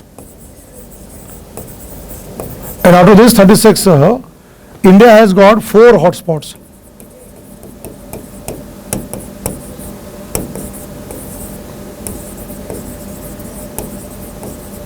Right, जो मैंने भी बताया। क्या क्या कौन कौन सा है? तो western Ghats which goes to Sri Lanka and Sri Lanka, second Himalaya, entire eastern and western Himalaya, then Indo Burma, northeastern part except Assam, include Andaman also there, and Sunda land which include Java, Sumatra, Indonesia, Malaysia and the part of Nicobar Islands from India. दो basic thing ना you have read, ये चीज आपने पढ़ा है, ठीक है, मैंने जस्ट क्यों रिवीजन कराया आपका ये कॉन्टेक्स्ट में। अब देखो क्या चीज है, अब यहाँ पर क्या है कि अगर हम वेस्टर्न घाट्स को हिमालय से कंपेयर करें, सपोज ये क्वेश्चन आता है कि how this two hotspots comparison part, तो अगर वेस्टर्न घाट्स की बात करें, टोपोग्राफी की बात करें, ओल्डर है, वेटर है, पेनिनसुलर है। क्यों? क्योंकि ये जो बोलते हैं ना western Ghats is a part of Gondwana land, geography में आप पढ़ेंगे Gondwana land, southern peninsula, that you know Pangaea theory, Wegener जो है, अल्फ्रेड वैगनर का जो थ्योरी है continental drift theory, broke from the Africa side and then drifted and then collapsed with the Eurasian plate. What is something called Eurasian plate? That what we have southern landmass, right? तो western Ghat is part of that. तो आज भी अगर हम ecological देखें, जो species हैं western Ghats का वो मिलता जुलता होता है मेडागास्कर या हॉर्न ऑफ अफ्रीका बोलते, जो वहाँ से मिलता जुलता होता है, या हम बात करें जो ईस्टर्न अफ्रीका का पार्ट है उससे मिलता जुलता है। तो ये जियोलॉजिकल टाइम स्केल वो उससे कनेक्टेड है। हिमालय की बात करें तो हिमालय कब आया? जब ये गोंडवाना लैंड टकराया यूरेशियन प्लेट से, तो हिमालय का ओरिजिन हुआ। This you have read in geography. So high altitude, यहां पर क्या है? ओल्ड है rainfall, south west monsoon, right? Western Ghats receive south west monsoon, so you have a tropical rain forest here, peninsula. But Himalaya क्या है? High rise, high altitude, cold climate, right? High rise, high altitude, subtropical to cold desert. जैसे you know that northern Himachal Pradesh, Lahaul and Spiti, Kullu Manali के आगे जाते हैं Lahaul and Spiti आता है, pin valley आता है, लद्दाख, ये क्या है? कोल्ड डेजर्ट, बायोस्फीयर रिजर्व है, कोल्ड डेजर्ट। सब ट्रॉपिकल से लेकर कोल्ड डेजर्ट तक उसका है। अगर हम हाइड्रोलॉजिकल रोल देखें in terms of water, hydrological role, so western Ghats crucial for peninsular rivers and monsoon regulation. जैसे origin of Godavari river, origin of Krishna river, origin of Kaveri river, they all come from western ghats, peninsular rivers. And also what? It regulates monsoon, southwest monsoon, which goes and strike the ghat, western ghat. So, you know, rain area, and other side is rain shadow area. So that comes here. Where Himalaya is what? India's water tower, because of glacier and source for major rivers. Himalaya is said to be water tower of India, because melting of glaciers, Indus, Ganges, Brahmaputra, and the other rivers of China, Tibet, Southeast Asia like Mekong, Huanggo, all this comes from Himalayan glaciers. So it's called water tower. So here it is a different source of hydrological source is different. That's from the monsoon and that water which comes into that. But here you see perennial from the glacier melt, the water comes to the rivers. Now coming endemic flagship, if you look at species here, both are hotspots, but Western Ghats have got higher degree of hotspot than Himalaya, and Western Ghat is now hottest hotspot, highly threatened because of human development. You know, Dr. Madhav Gadgil, who passed away this year, Dr. Gadgil committee's report on Western Ghats, protection of Western Ghats, which was reviewed by Dr. K. Kasturi Rangan. That report, protection of Western Ghats, where ESZ came. So one of the very important things Western Ghat is that lion-tailed macaque, very unique primate, monkey, macaw, lion-tailed macaque. Nilgiri range, you will find that, which is a part of Tamil Nadu, Karnataka and Kerala, right? Then Nilgiri Tahar, there is a place called Mannar Eraviculam National Park, Nilgiri, there you'll find this mountain goat, Nilgiri Tahar, which is also state animal of Tamil Nadu. So that comes, when we look at Himalayas, snow leopard is a flagship species of Himalayas. Hind Tendua जो बोलते हैं, up in Himalayas. Red panda, Darjeeling, Sikkim, you'll find red panda. And then Himalayan monal, Uttarakhand, Himachal Pradesh is a bird, is a beautiful bird, monal, Himalayan monal. It looks like a peacock. That comes there. Now if you look at current status, of Western Ghats and Himalayas, so classified as significant concern. IUCN has classified Western Ghats as significant concern. High population growth, infrastructure development, mining, hydropower project, lot of effects are happening to the Western Ghats. So IUCN World Heritage Outlook 2025. See, sometimes a report which is asked in prelims exam, but same kind of report which you have read in current affairs, you can write in the mains answer. So what is here? IUCN World Heritage Outlook 2025 report has put Western Ghat as significant concern. That's what I said, Dr. Madhav Gadgil's report, reviewed by Dr. Kasturi Rangan on protection of Western Ghat. Now, Himalayas facing severe glacier retreat. Because of global warming, because of climate change impact, severe glacial retreat and infrastructure driven habitat fragmentation. अभी क्या हो रहा है? Himalayan range में भी population growth हो रहा है, उत्तराखंड में, हिमाचल में, वहाँ इंफ्रास्ट्रक्चर, रोड, घर बन रहे हैं, और जहाँ जहाँ जनसंख्या बढ़ेगी, जहाँ जहाँ लोगों की आबादी बढ़ना है, पॉपुलेशन ग्रोथ होना है, क्या होगा वहाँ पर?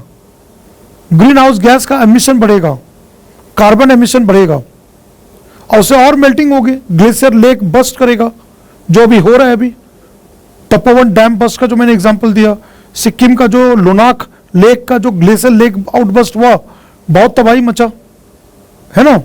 तो ये प्रॉब्लम आ रही है, हिमालयन रेंज में भी आज खतरा है। That what comes here, severe glacial retreat and infrastructure driven habitat fragmentation हो रहा है। हम विकसित भारत का सपना लेके चल रहे हैं, तो विकसित भारत में जहां विकास को हम बढ़ावा देंगे तो पर्यावरण की हानि होगी, ठीक है, वो तो होना ही होना है। तो that is what comes, very important one, that what from this report, IUCN world heritage report, I have brought that, right?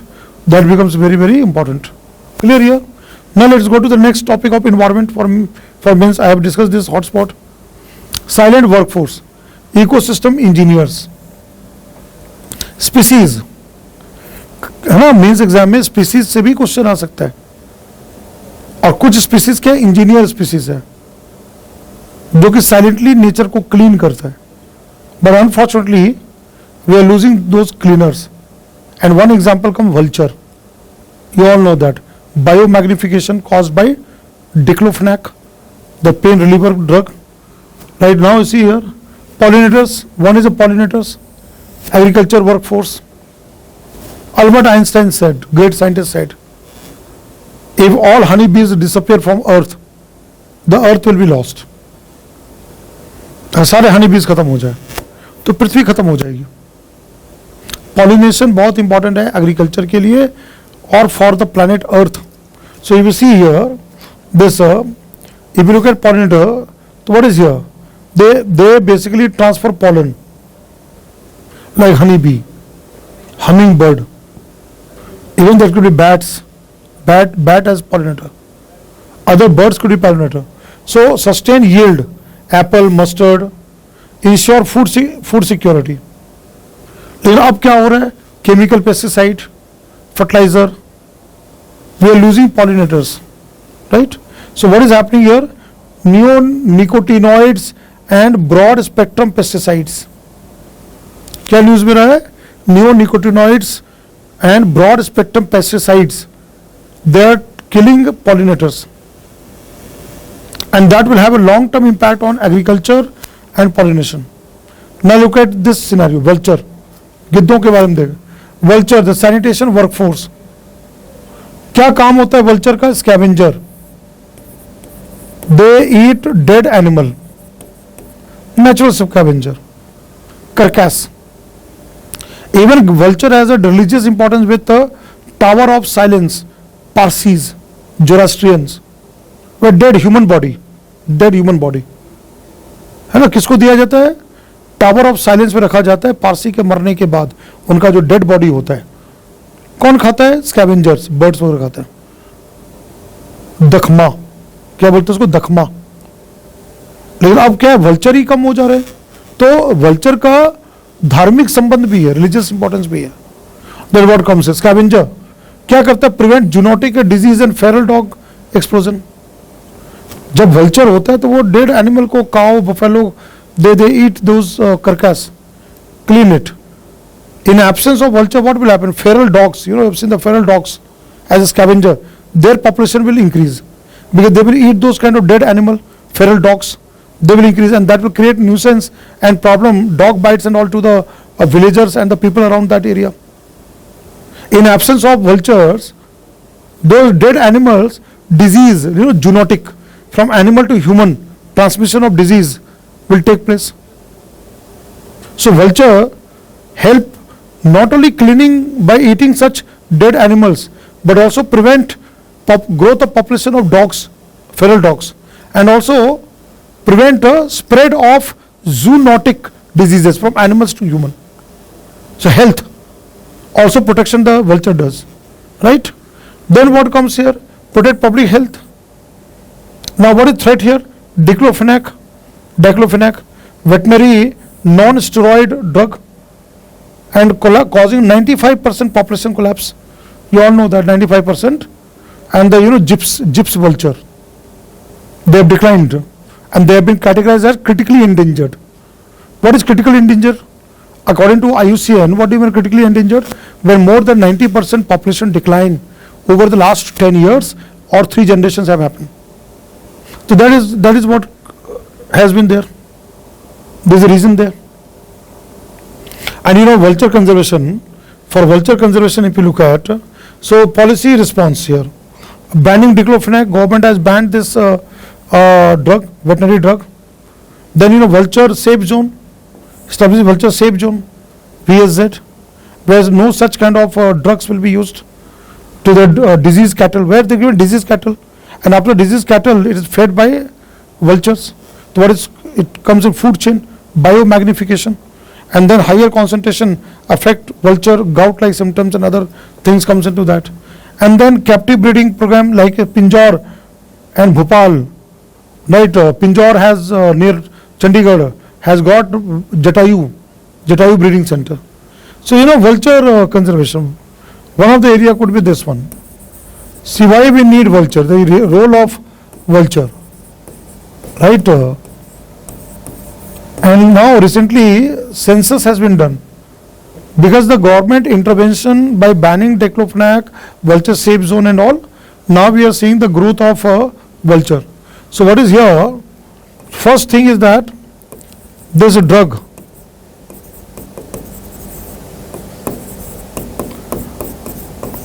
Which has significantly caused decline. There are other reasons also there.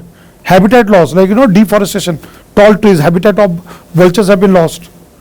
Right, of food scarcity, because now municipality don't simply dispose they throw away the dead animals carcass. Now they dispose it proper way, so that way vulture not getting the food. All these have been factors. Then what comes here? Vulture safe zone. Government declared this, VSZ.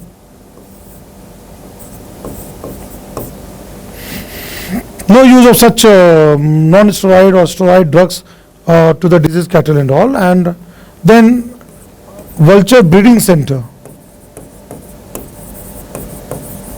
See, when you are writing answer, you can mention as the points there, centers.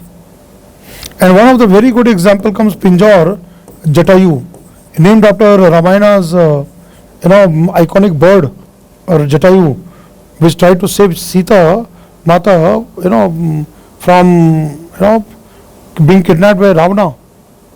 So there, his wing was cut by Ravana. Then this is Jatayu breeding center. That is in Pinjore. Haryana. Very popular one.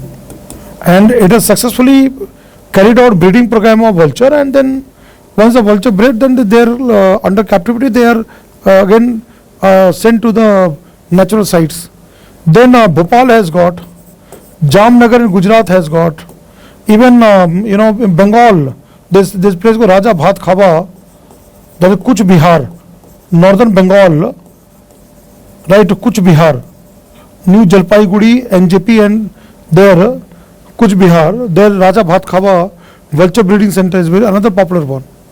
So those, when you write conservation, one is the role of vulture, cause of decline of vultures, not diclofenac, other factors, and then conservation, right? 9 types of vultures in India,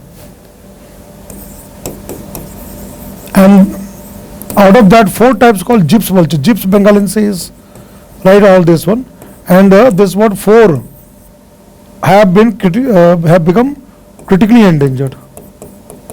I'll go give you example: white-backed vulture, red-headed vulture, long-billed vulture, slender-billed vulture, which are critically endangered. Endangered according to IUCN, 4 of them: red-headed vulture, white-backed vulture, long-billed vulture, slender-billed vulture. Apart from that, we have Egyptian vulture, griffon vulture, Himalayan griffon version, right, Eurasian vulture. So 9 types are there in India. 4 are become critically endangered. So such facts you need to remember for the exam, right? They become very, very important for the exam there, right? I hope this helps out. Now coming to biological pollutants, pollution hotspots. India is now facing high level of pollution, and in UPSC Mains exam, pollution based questions are asked. So if you look at here, invasive alien species, very, very important. IAS जो है, invasive alien species, हमेशा news में रहता है, mains exam के लिए बहुत important है, टॉपिक है. Exotic species which invade new habitat and multiply very fast, affect the entire ecosystem and the native biodiversity. तो वो चीज़ है. तो what is concept non native species, right? अगर हम इन्वेजिव एलियन स्पीसीज की बात करें, एक्सोटिक स्पीसीज जो बोलते हैं,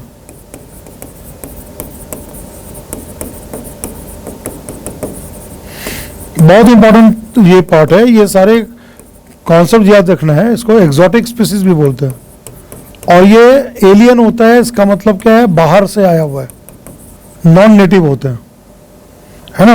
what is thing here, they are non native species.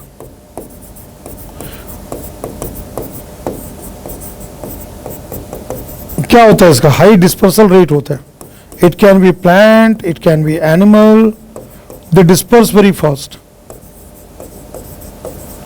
Then again another thing, quick adaptation, they adapt to the new environment.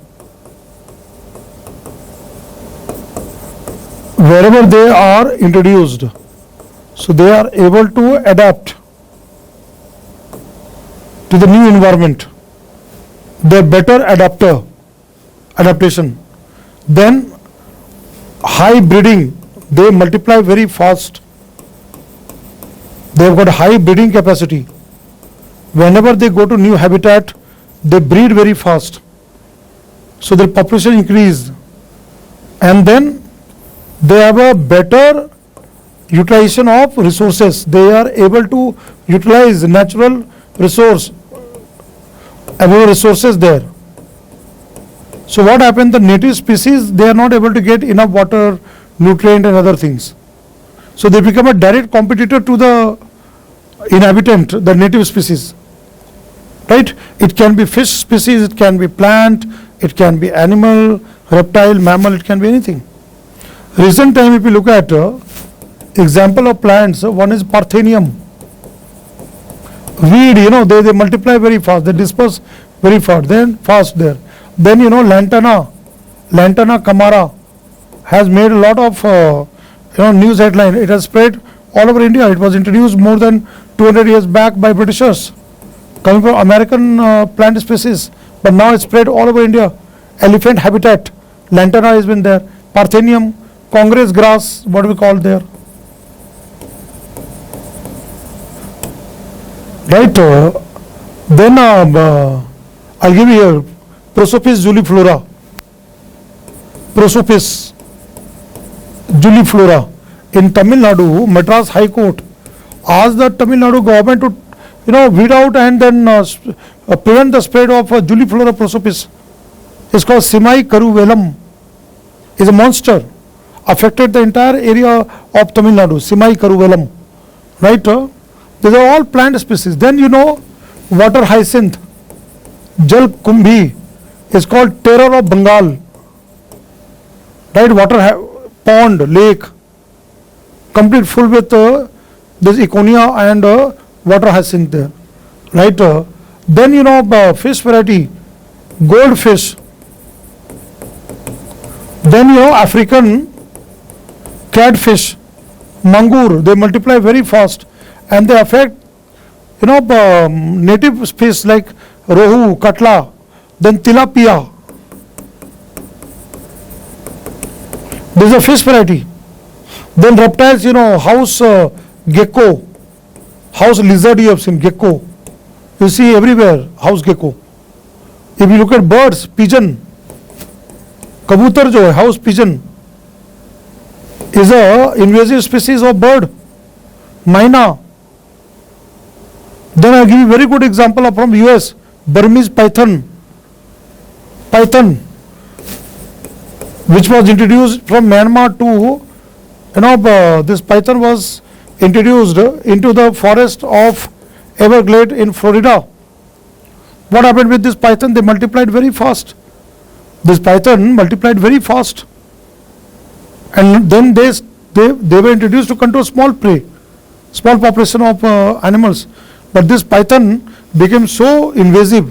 They are not only small animals, they are even able to affect the large alligator and other big animals. So you know that we have a very important community in India, Irula men, Irula tribe of Tamil Nadu, snake catcher. In Tamil Nadu there is a cooperative society of Irula where they catch king cobra and the venom. They put it there, which is used for anti-venom drug by biopharma companies. Irula tribe. So Irula men, two of the best Irula men, right? Masi Sadian and Gopal Vadivalan. Gopal Vadival and Masi Sadian. In Florida, they are helping the government of US, Florida government to control the population of Burmese python. And both Masi Sadian and Gopal Vadivel, both have been awarded Padma Shri by the central government. Civilian honor has been given. Same Irula which have been discriminated in the society, outcast. And there's a movie on this. Surya played the role of Advocate Chandru, who later on became Justice Chandru of Madras High Court. The role of Advocate Chandru played by legendary actor Surya. Bhim, Jai Bhim. Jai Bhim. That is about, atrocities to Irula men. Social stigma, discrimination, and picking up those 3 Irula men and then torture, police custody. I think many of you have watched that movie, Jai Bhim. Irula. And same Irula men, snake catching, they conserve the king cobra, venom. And there's 2 men who got Padma Shri, Masi Vadival, Gopal Vadival and Masi Sadian. In Florida, helping the Florida government to control the population of Burmese python, which has become invasive. Such kind of story, such kind of facts, such kind of information you can give, right? So there is now agriculture being impacted, forest being impacted, aquatic ecosystems, wetlands, they are being impacted, elephant habitat being affected by invasive alien species, right? That could be the part. Recently one was in news, alligator gar fish. This looked like an alligator gar fish, where Wular Lake, Wular Lake in Jammu Kashmir, Wular Lake, which is the largest freshwater lake. Remember that, freshwater lake of India. If you look at largest lake in India is a Chilika. Largest lake of India is what? Chilika Lagoon.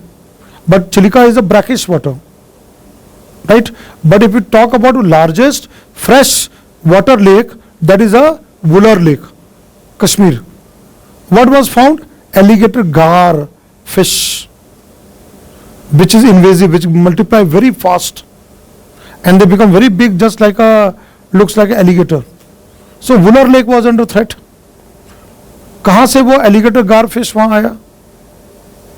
Aquarium discharge, aquarium का जो पानी होता है, जब देखा बड़ा हो रहा है तो है ना, नदी में डाल देना, झील में डाल देना, लेक में डाल देना, रिवर में डाल देना, तो वहाँ से आया होगा एक्वेरियम रिलीज, है ना? कई बार हम पेट रखते हैं, वो छोटे छोटे टोटोइज में, रेड ईयर्ड टोटोइज, उसको हम जो बेचते हैं फिर वो बढ़ जाता है वहाँ पर, right? Is a big threat now, is very very big threat, सही, right? So if you look at here, I'll come to that threat. Now see here, पहला threat Lantana camara suppresses native shrubs in western Ghats and central Indian forest, altering fire regimes. This one, what you see there, western Ghats, Lantana has spread central part of India and also affecting western Ghats. This plant, Deccan, central part and western Ghats, Lantana camara. So you can give as an example, as a case study. If you get a question in invasive alien species, you can mention as a case study. So you can write, now data caller 4 and 12 million, right? In terms of population it has grown. Now look at threat to water hyacinth. I have said terror of Bengal, blocks sunlight and reduces oxygen in freshwater lake. Loktak Lake and Dal Lake. Loktak Lake, Dal Lake. Even in West Bengal, many of the lakes being affected by water hyacinth. Hindi में इसको बोलते हैं जल कुंभी. क्या करता है? Sunlight block कर देता है, ऑक्सीजन कम कर देता है, ठीक है? 4.40 मिलियन. तीसरा क्या है? Prosopis juliflora replaces native grass in arid zones like the Banni grassland. Gujarat का एक बहुत इंपॉर्टेंट ग्रासलैंड है बन्नी ग्रासलैंड.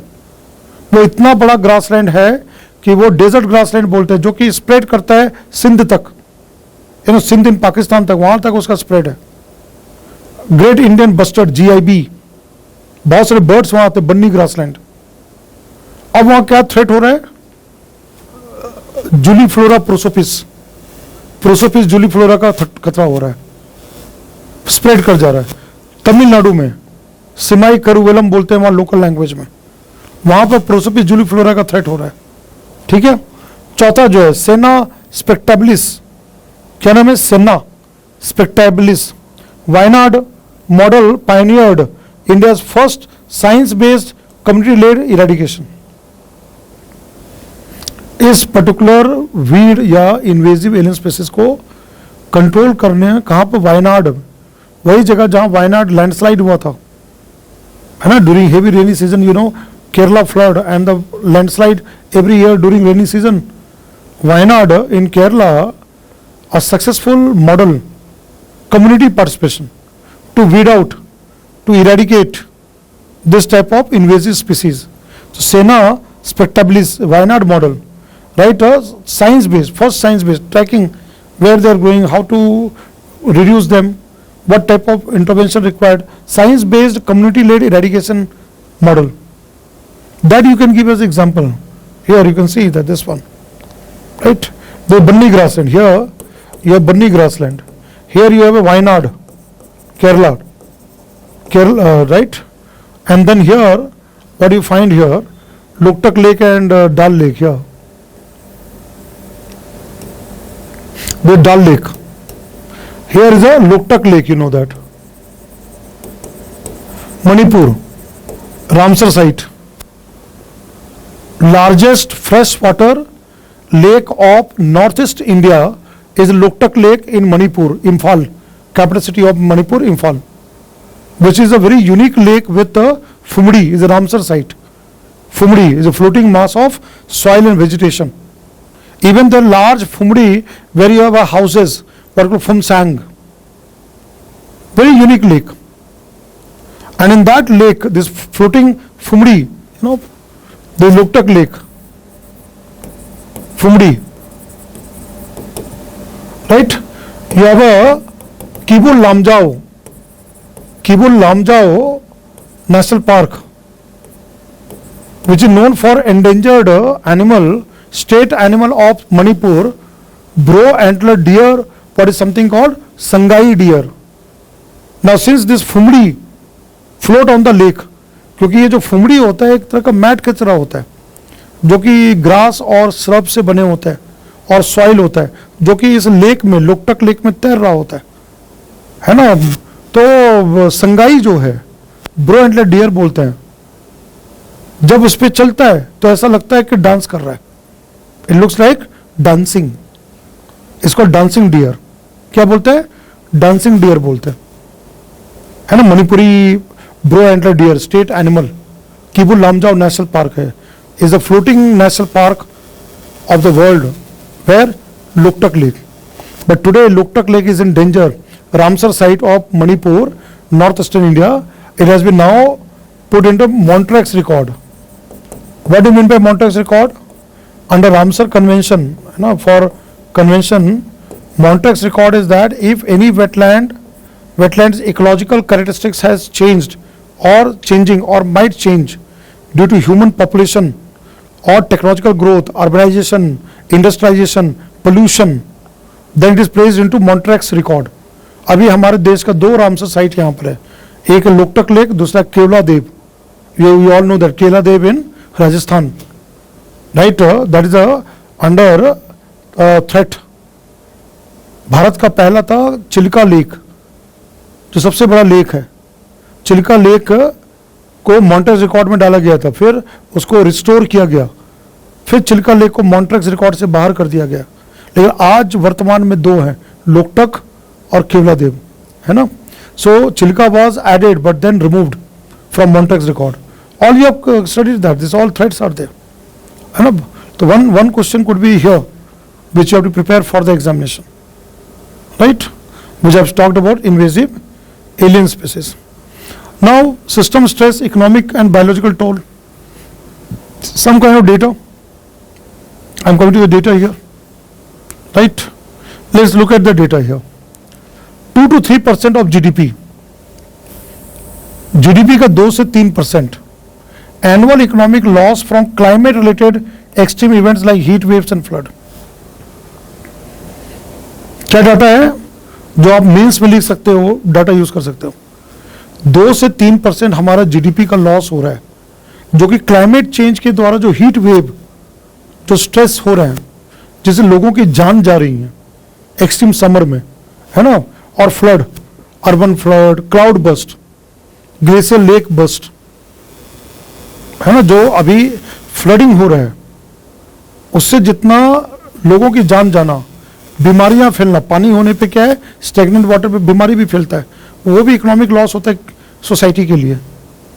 बहुत सारे बिल्डिंग गिर जाते हैं. आपको पता है मुंबई में old building collapse during rainy season, monsoon में आपने पढ़ा होगा, पुरानी बिल्डिंग धस गिर जाती है. Loss of life, loss of economic loss, property loss, environmental damage, है कि नहीं. तो 2 से 3% जीडीपी का लॉस किसके थ्रू हो रहा है, क्लाइमेट इंड्यूस्ड डिजास्टर्स. उसमें भी क्या नाम आ रहा है, हीट वेव और फ्लड. और ये बात केवल इंडिया की नहीं है, इंडिया के बाहर भी है. यूरोप में इस बार जो है, Europe was suffering extremely from heat wave.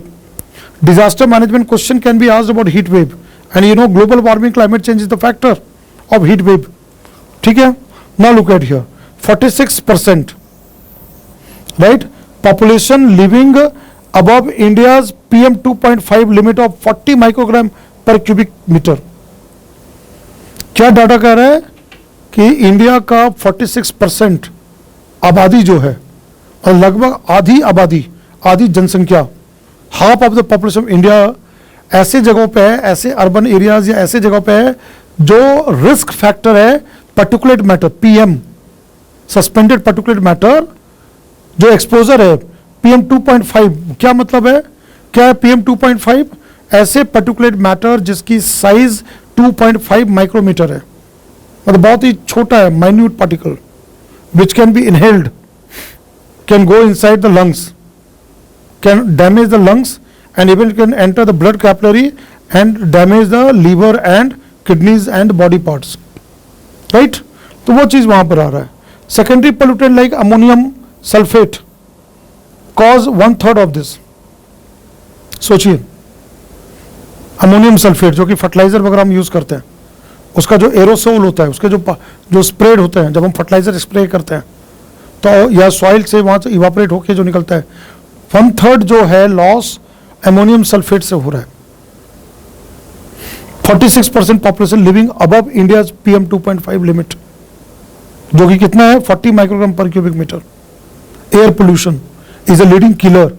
WHO, World Health Organization, has warned that almost around 7 to 8 million people die premature, before the age, premature because of harmful air pollutants caused by air pollution, है ना, वो चीज़ है यहाँ पर।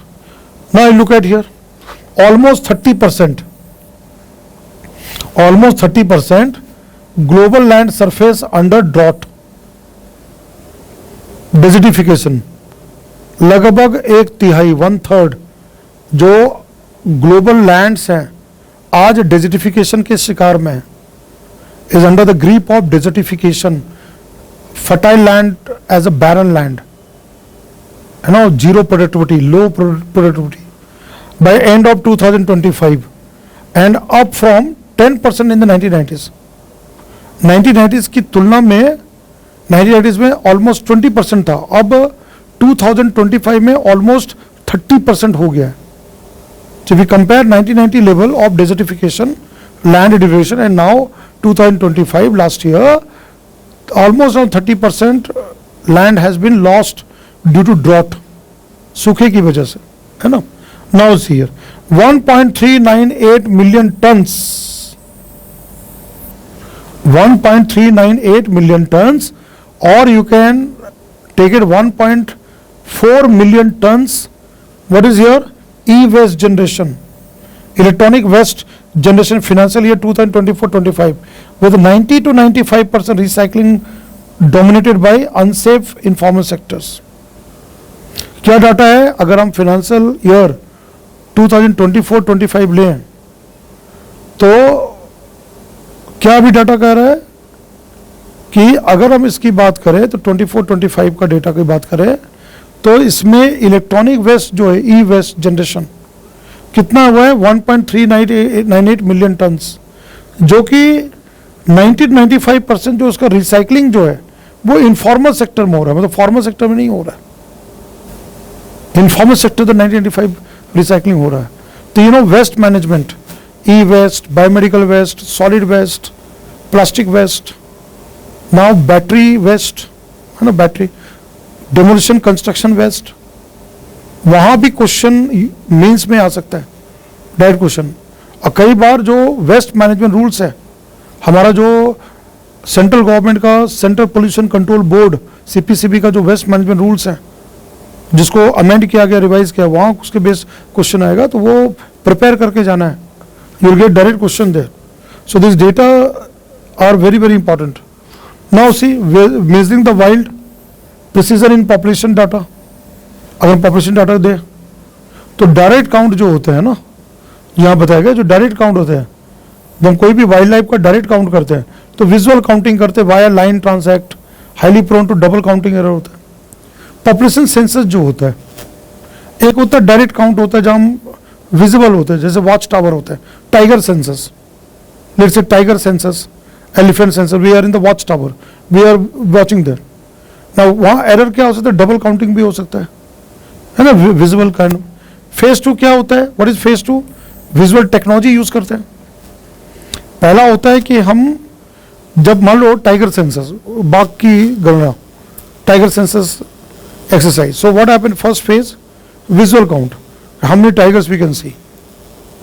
We go for pug mark. But there may be always error of double counting. Now what is the next phase? Visual technology. Like now forest department use a camera trap, that during the night camera or normal camera will click the photograph. Again we can compare and count tigers. Now drone technology. The drone with the powerful camera is able to do the mapping and count the tiger. So this one, camera trapping, identifying individuals through unique natural markings, example tiger stripes. Camera trap which takes the photograph. So there they see with the natural stripes whether it is not double counted, is it a separate individual or we have in the first phase counted double. Now what is the phase 3? Genetic and spatial count. So what is there? One is called DNA based. No, it collects a sample, DNA analysis, DNA fingerprinting. The unique tiger, the part of sometimes dung method, just like cow dung, there's a dung of tiger, dung of elephant. They take out the DNA and do the sample analysis in the lab, biotechnology, sample analysis, DNA profile of tigers or elephant, whatever census of a species. Then GIS, geographical information system, very important. This year you can get GIS topic question, geographical information system, GIS. So what happens in GIS? That using Google Earth, satellite mapping.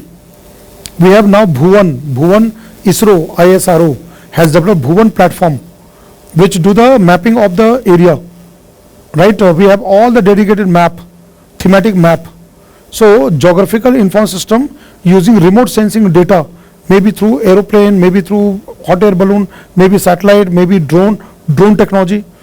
Drones can have the all dedicated map, thematic map, and based on that forest area for tiger, for elephant, we can have the GIS technology to be used to do the census exercise.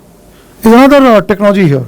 So using non-invasive genetic sampling, dung, hair, and spatial recapture modeling. Right. This way the population data of animals, wildlife is taken there. Very important. Let's say you get a question, how census is carried out. So there are general question, then you can write about this one with the example of any census exercise, whether tiger census, elephant census, or whatever. Now policy application, the all India elephants estimation, where it is made headline elephant census. All India elephant estimation used these advanced method to record 29,964 elephants. Elephant census, so 29,000, right? 29,964 elephant population in India. This is the data, 29,964 elephants. This count was done using these three method: normal visual method, visual technology method, genetic and spatial method there, right? And in 2017, allowing for precise corridor mapping. Elephant is a migratory animal, so wherever they move, their corridor, their habitat, using GIS technology, they have done the mapping, right? Elephant corridors mapping and conflict management funding. You know that in South India or in Northeast India,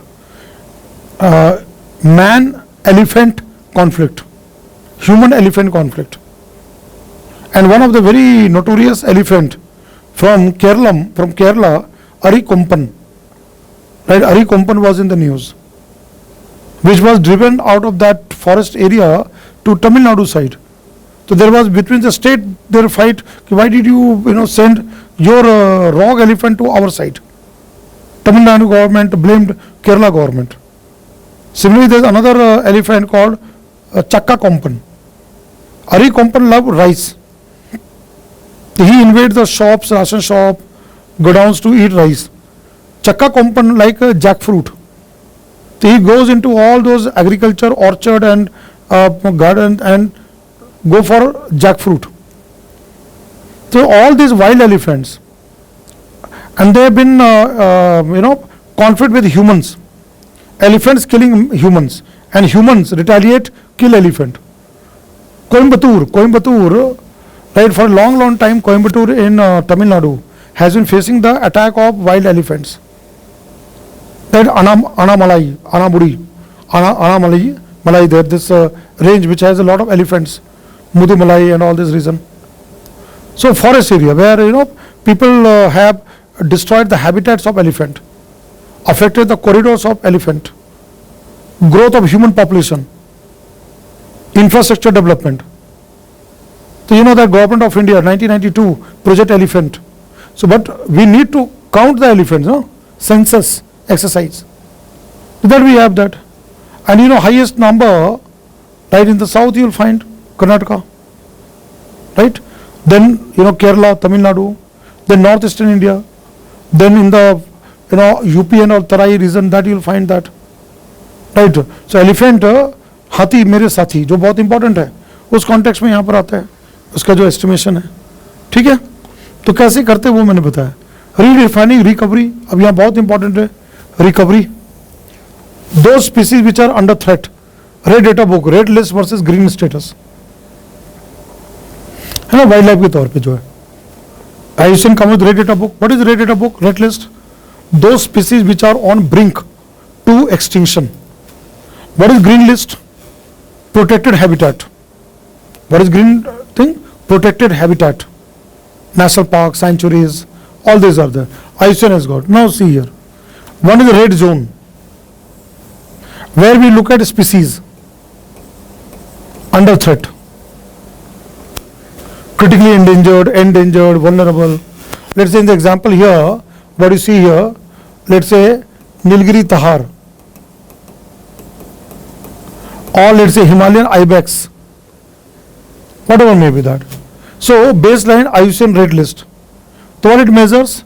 It measures extinction risk. Red list is always, it looks from extinction risk. In near future, those animals and plant will become extinct. 9 categories are there, right? Now surviving in a single protected area or zoo, avoid extinction. See, if it's surviving in a single protected area, so what government declared? National park, sanctuary, that is called in situ conservation. What is called? In situ, within natural habitat. Or in a, let's say, if they have been lost from natural habitat, then what we call ex situ, zoo, zoological park, captive breeding center, right? So zoo, so that avoid extinction but fails to restore the ecosystem.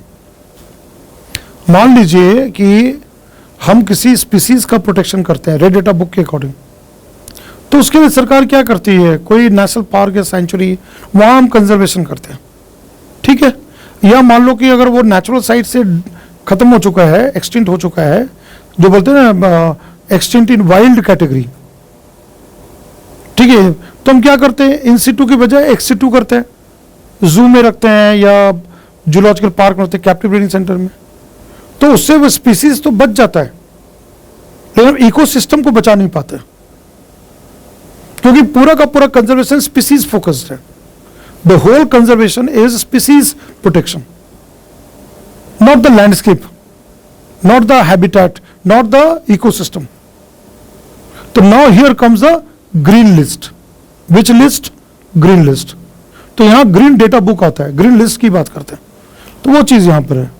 तो यहाँ पर यही है कि अभी ये देखा गया है 2025 में जो डेटा IUCN का आया है, उसमें ये बात कहा गया है कि 61% जो बर्ड स्पीसीज है एक्सपीरियंस कर रहा है population decline.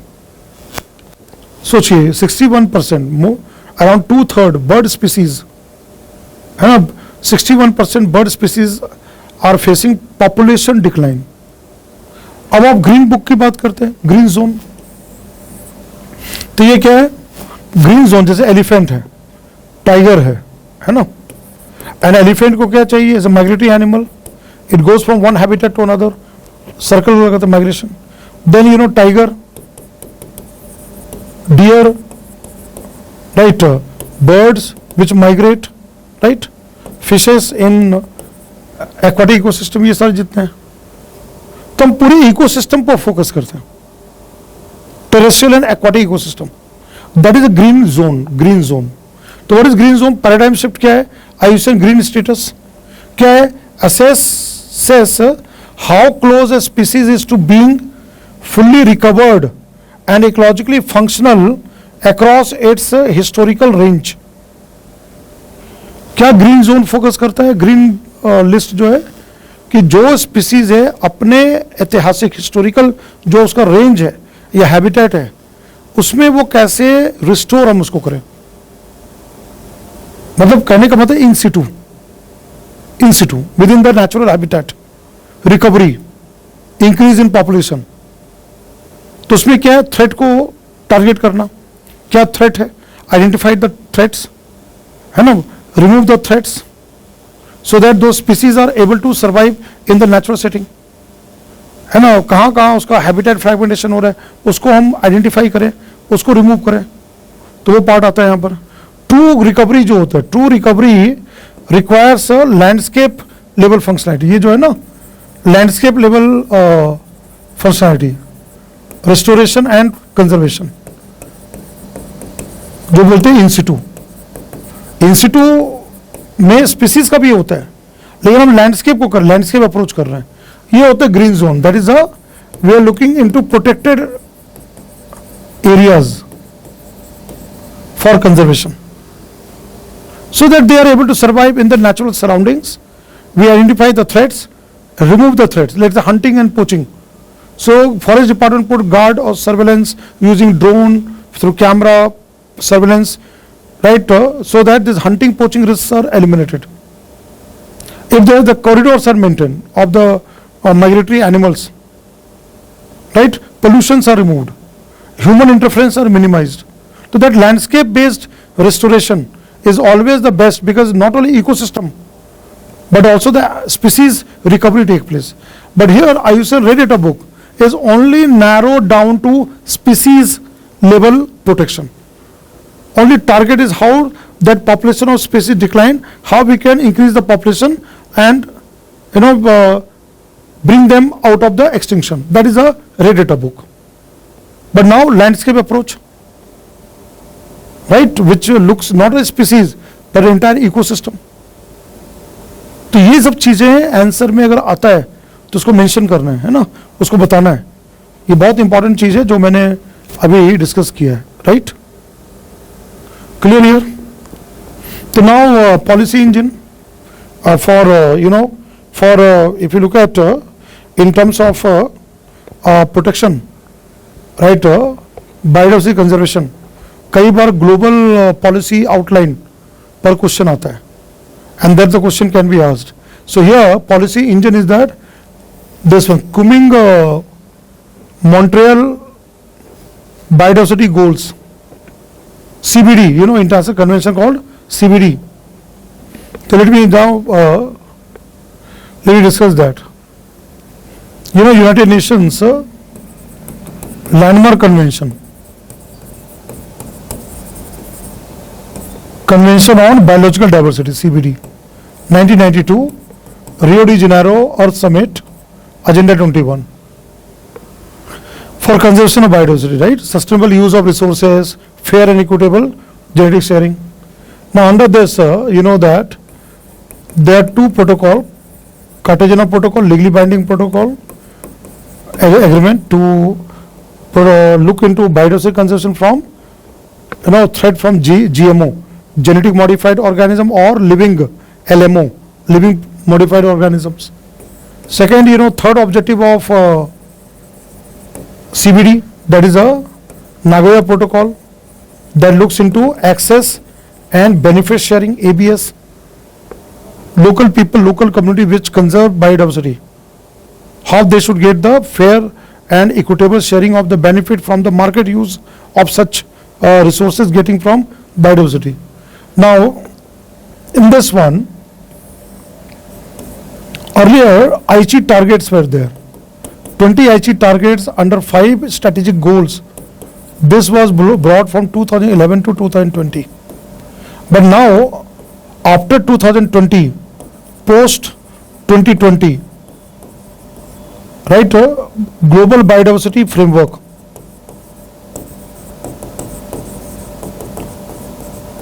Governments have brought global biodiversity framework, and this framework was built up in 2 summits, one Montreal, second Kunming. So it is called, this one has been named as Kunming, which is in China, and then meeting in Montreal, Canada. It's called Global Biodiversity Framework. Very, very important for the exam. This Aichi targets, what Aichi targets under 5 goals, they were all built up in this one. Right now, it is a global biodiversity framework being implemented by the government. So maybe this year exam, this could be one of the question you might get in the examination, right? India is a signatory, is a member party of CBD. We have in India Biodiversity Act. Indian government has enacted a Biodiversity Act based on 3 objectives of CBD, Convention on Biological Diversity, CBD.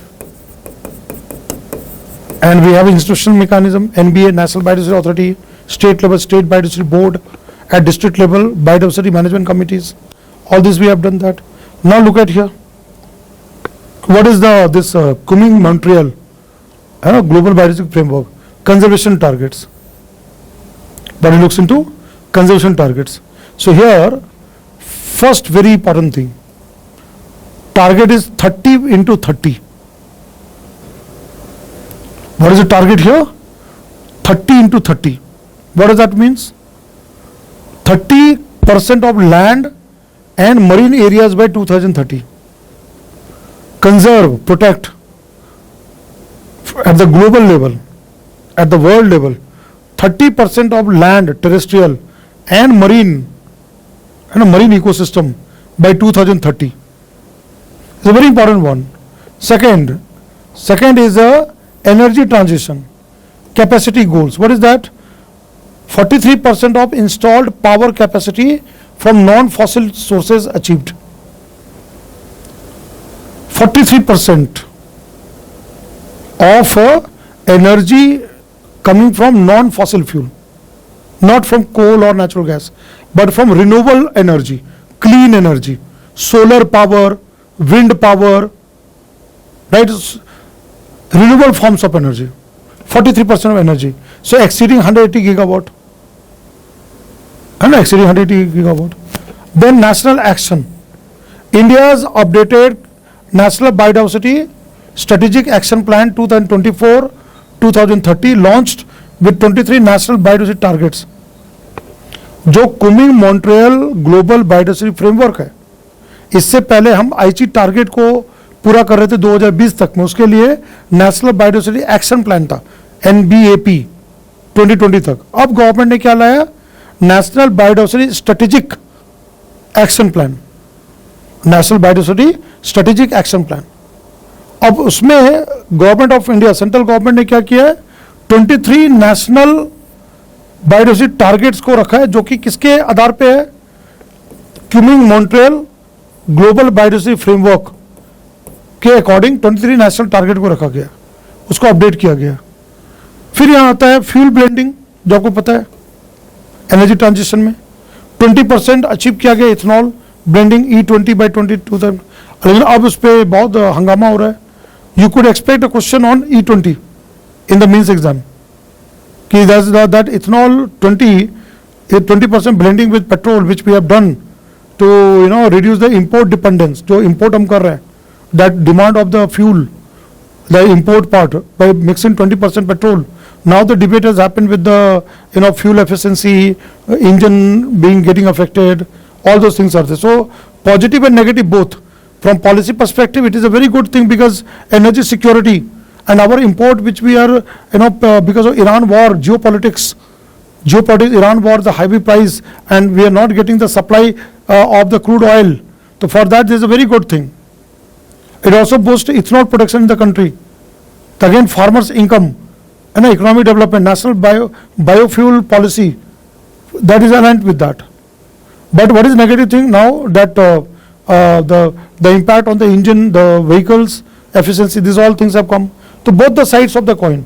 Alternate fuels targeting 5 million tons of green ammonia by 23. What do you know green ammonia? Ammonia produced from green hydrogen. You know what is ammonia? Ammonia, if you know, ammonia is this one, NS3, and it is formed from nitrogen plus hydrogen gas. That is something called Haber's process. Right, 2 molecules of ammonia, so 3 molecules of hydrogen and 2 molecules of nitrogen. So 2 nitrogen react with 3 molecules of hydrogen will form 2 molecules of ammonia. Catalytic form, that is called Haber's reaction. Industrial production of ammonia, Haber's reaction.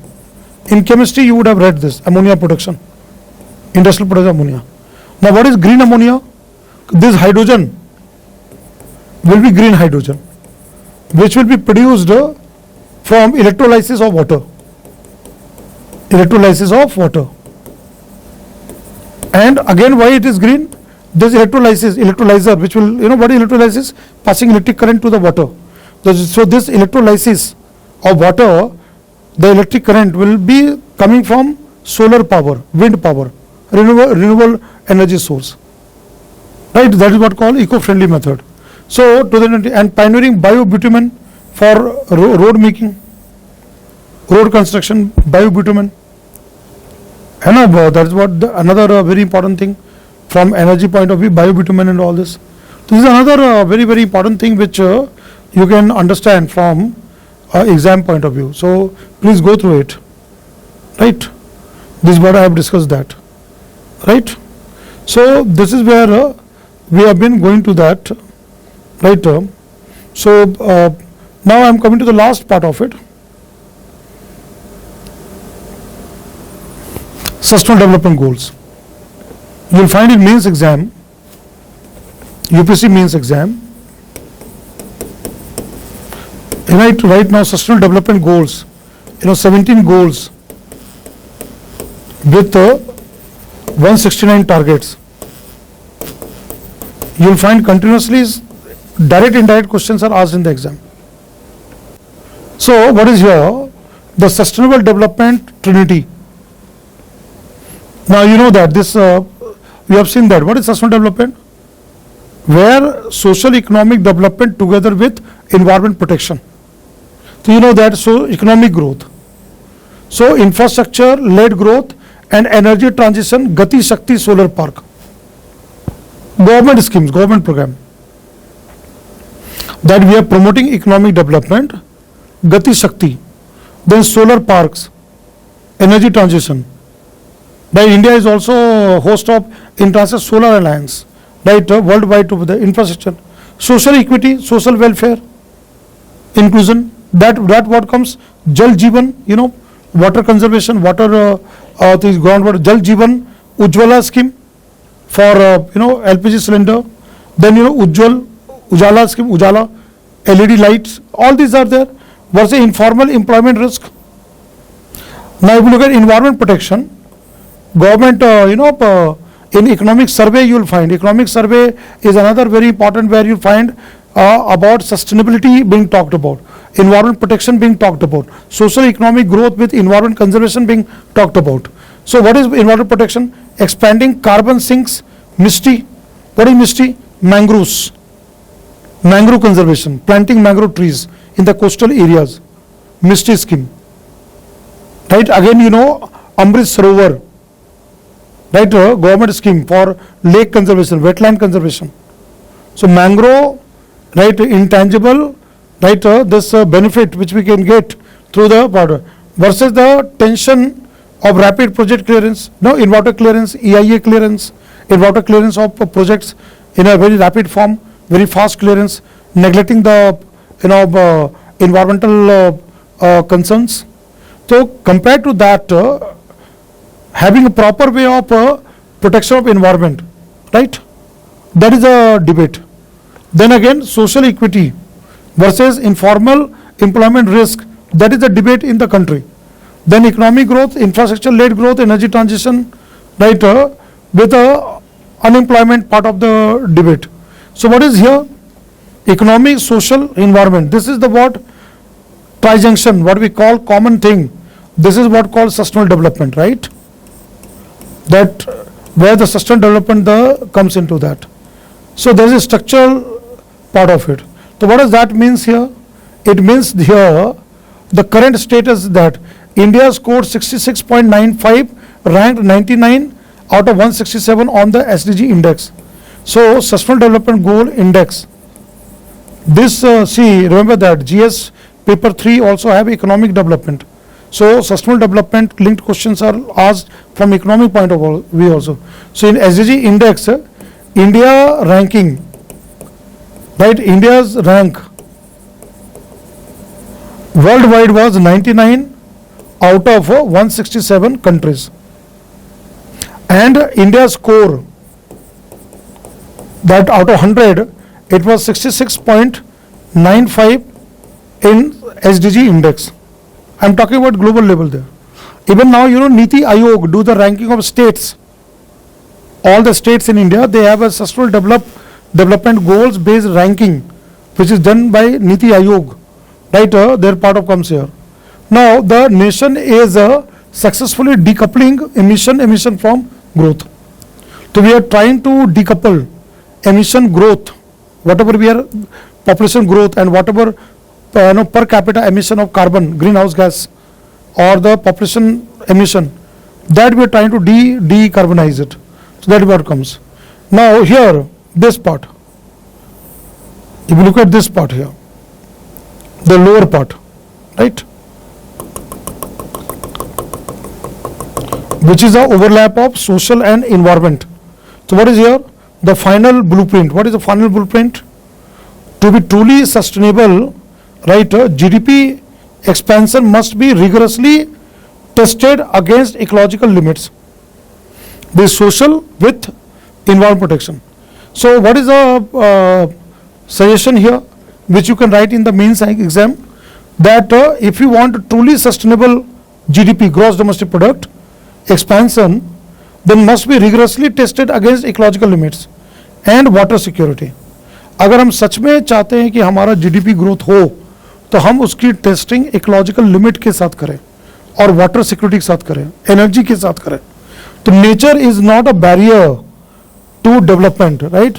It is the infrastructure that makes development possible.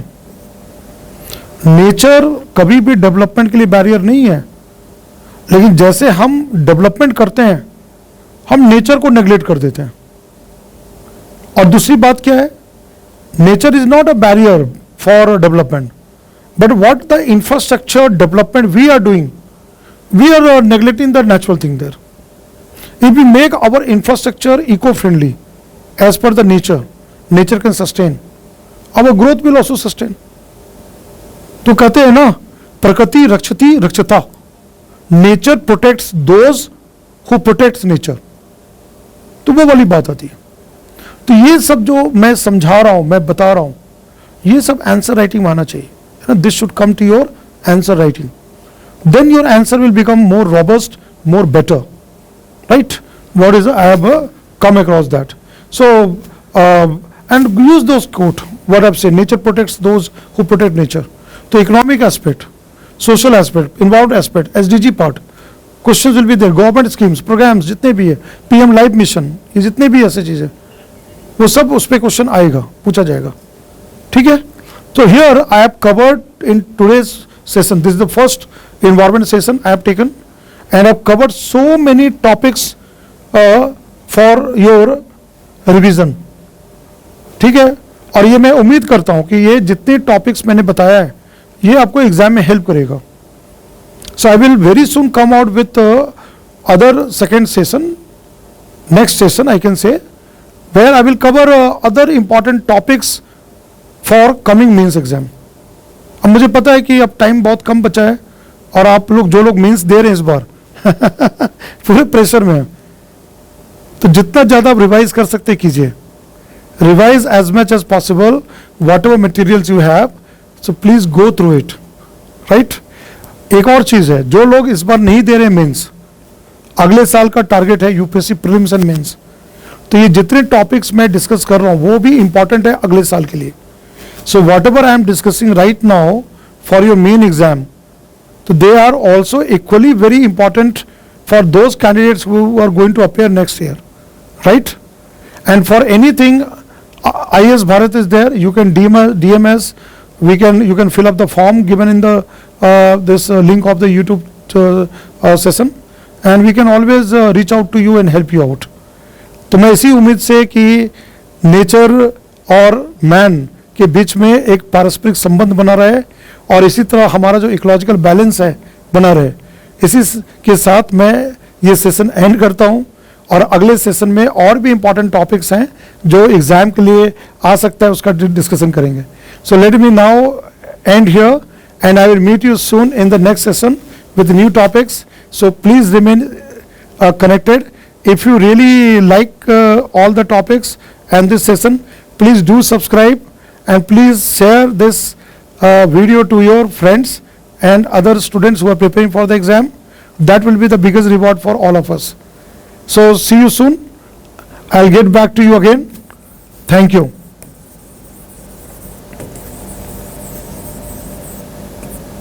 Right?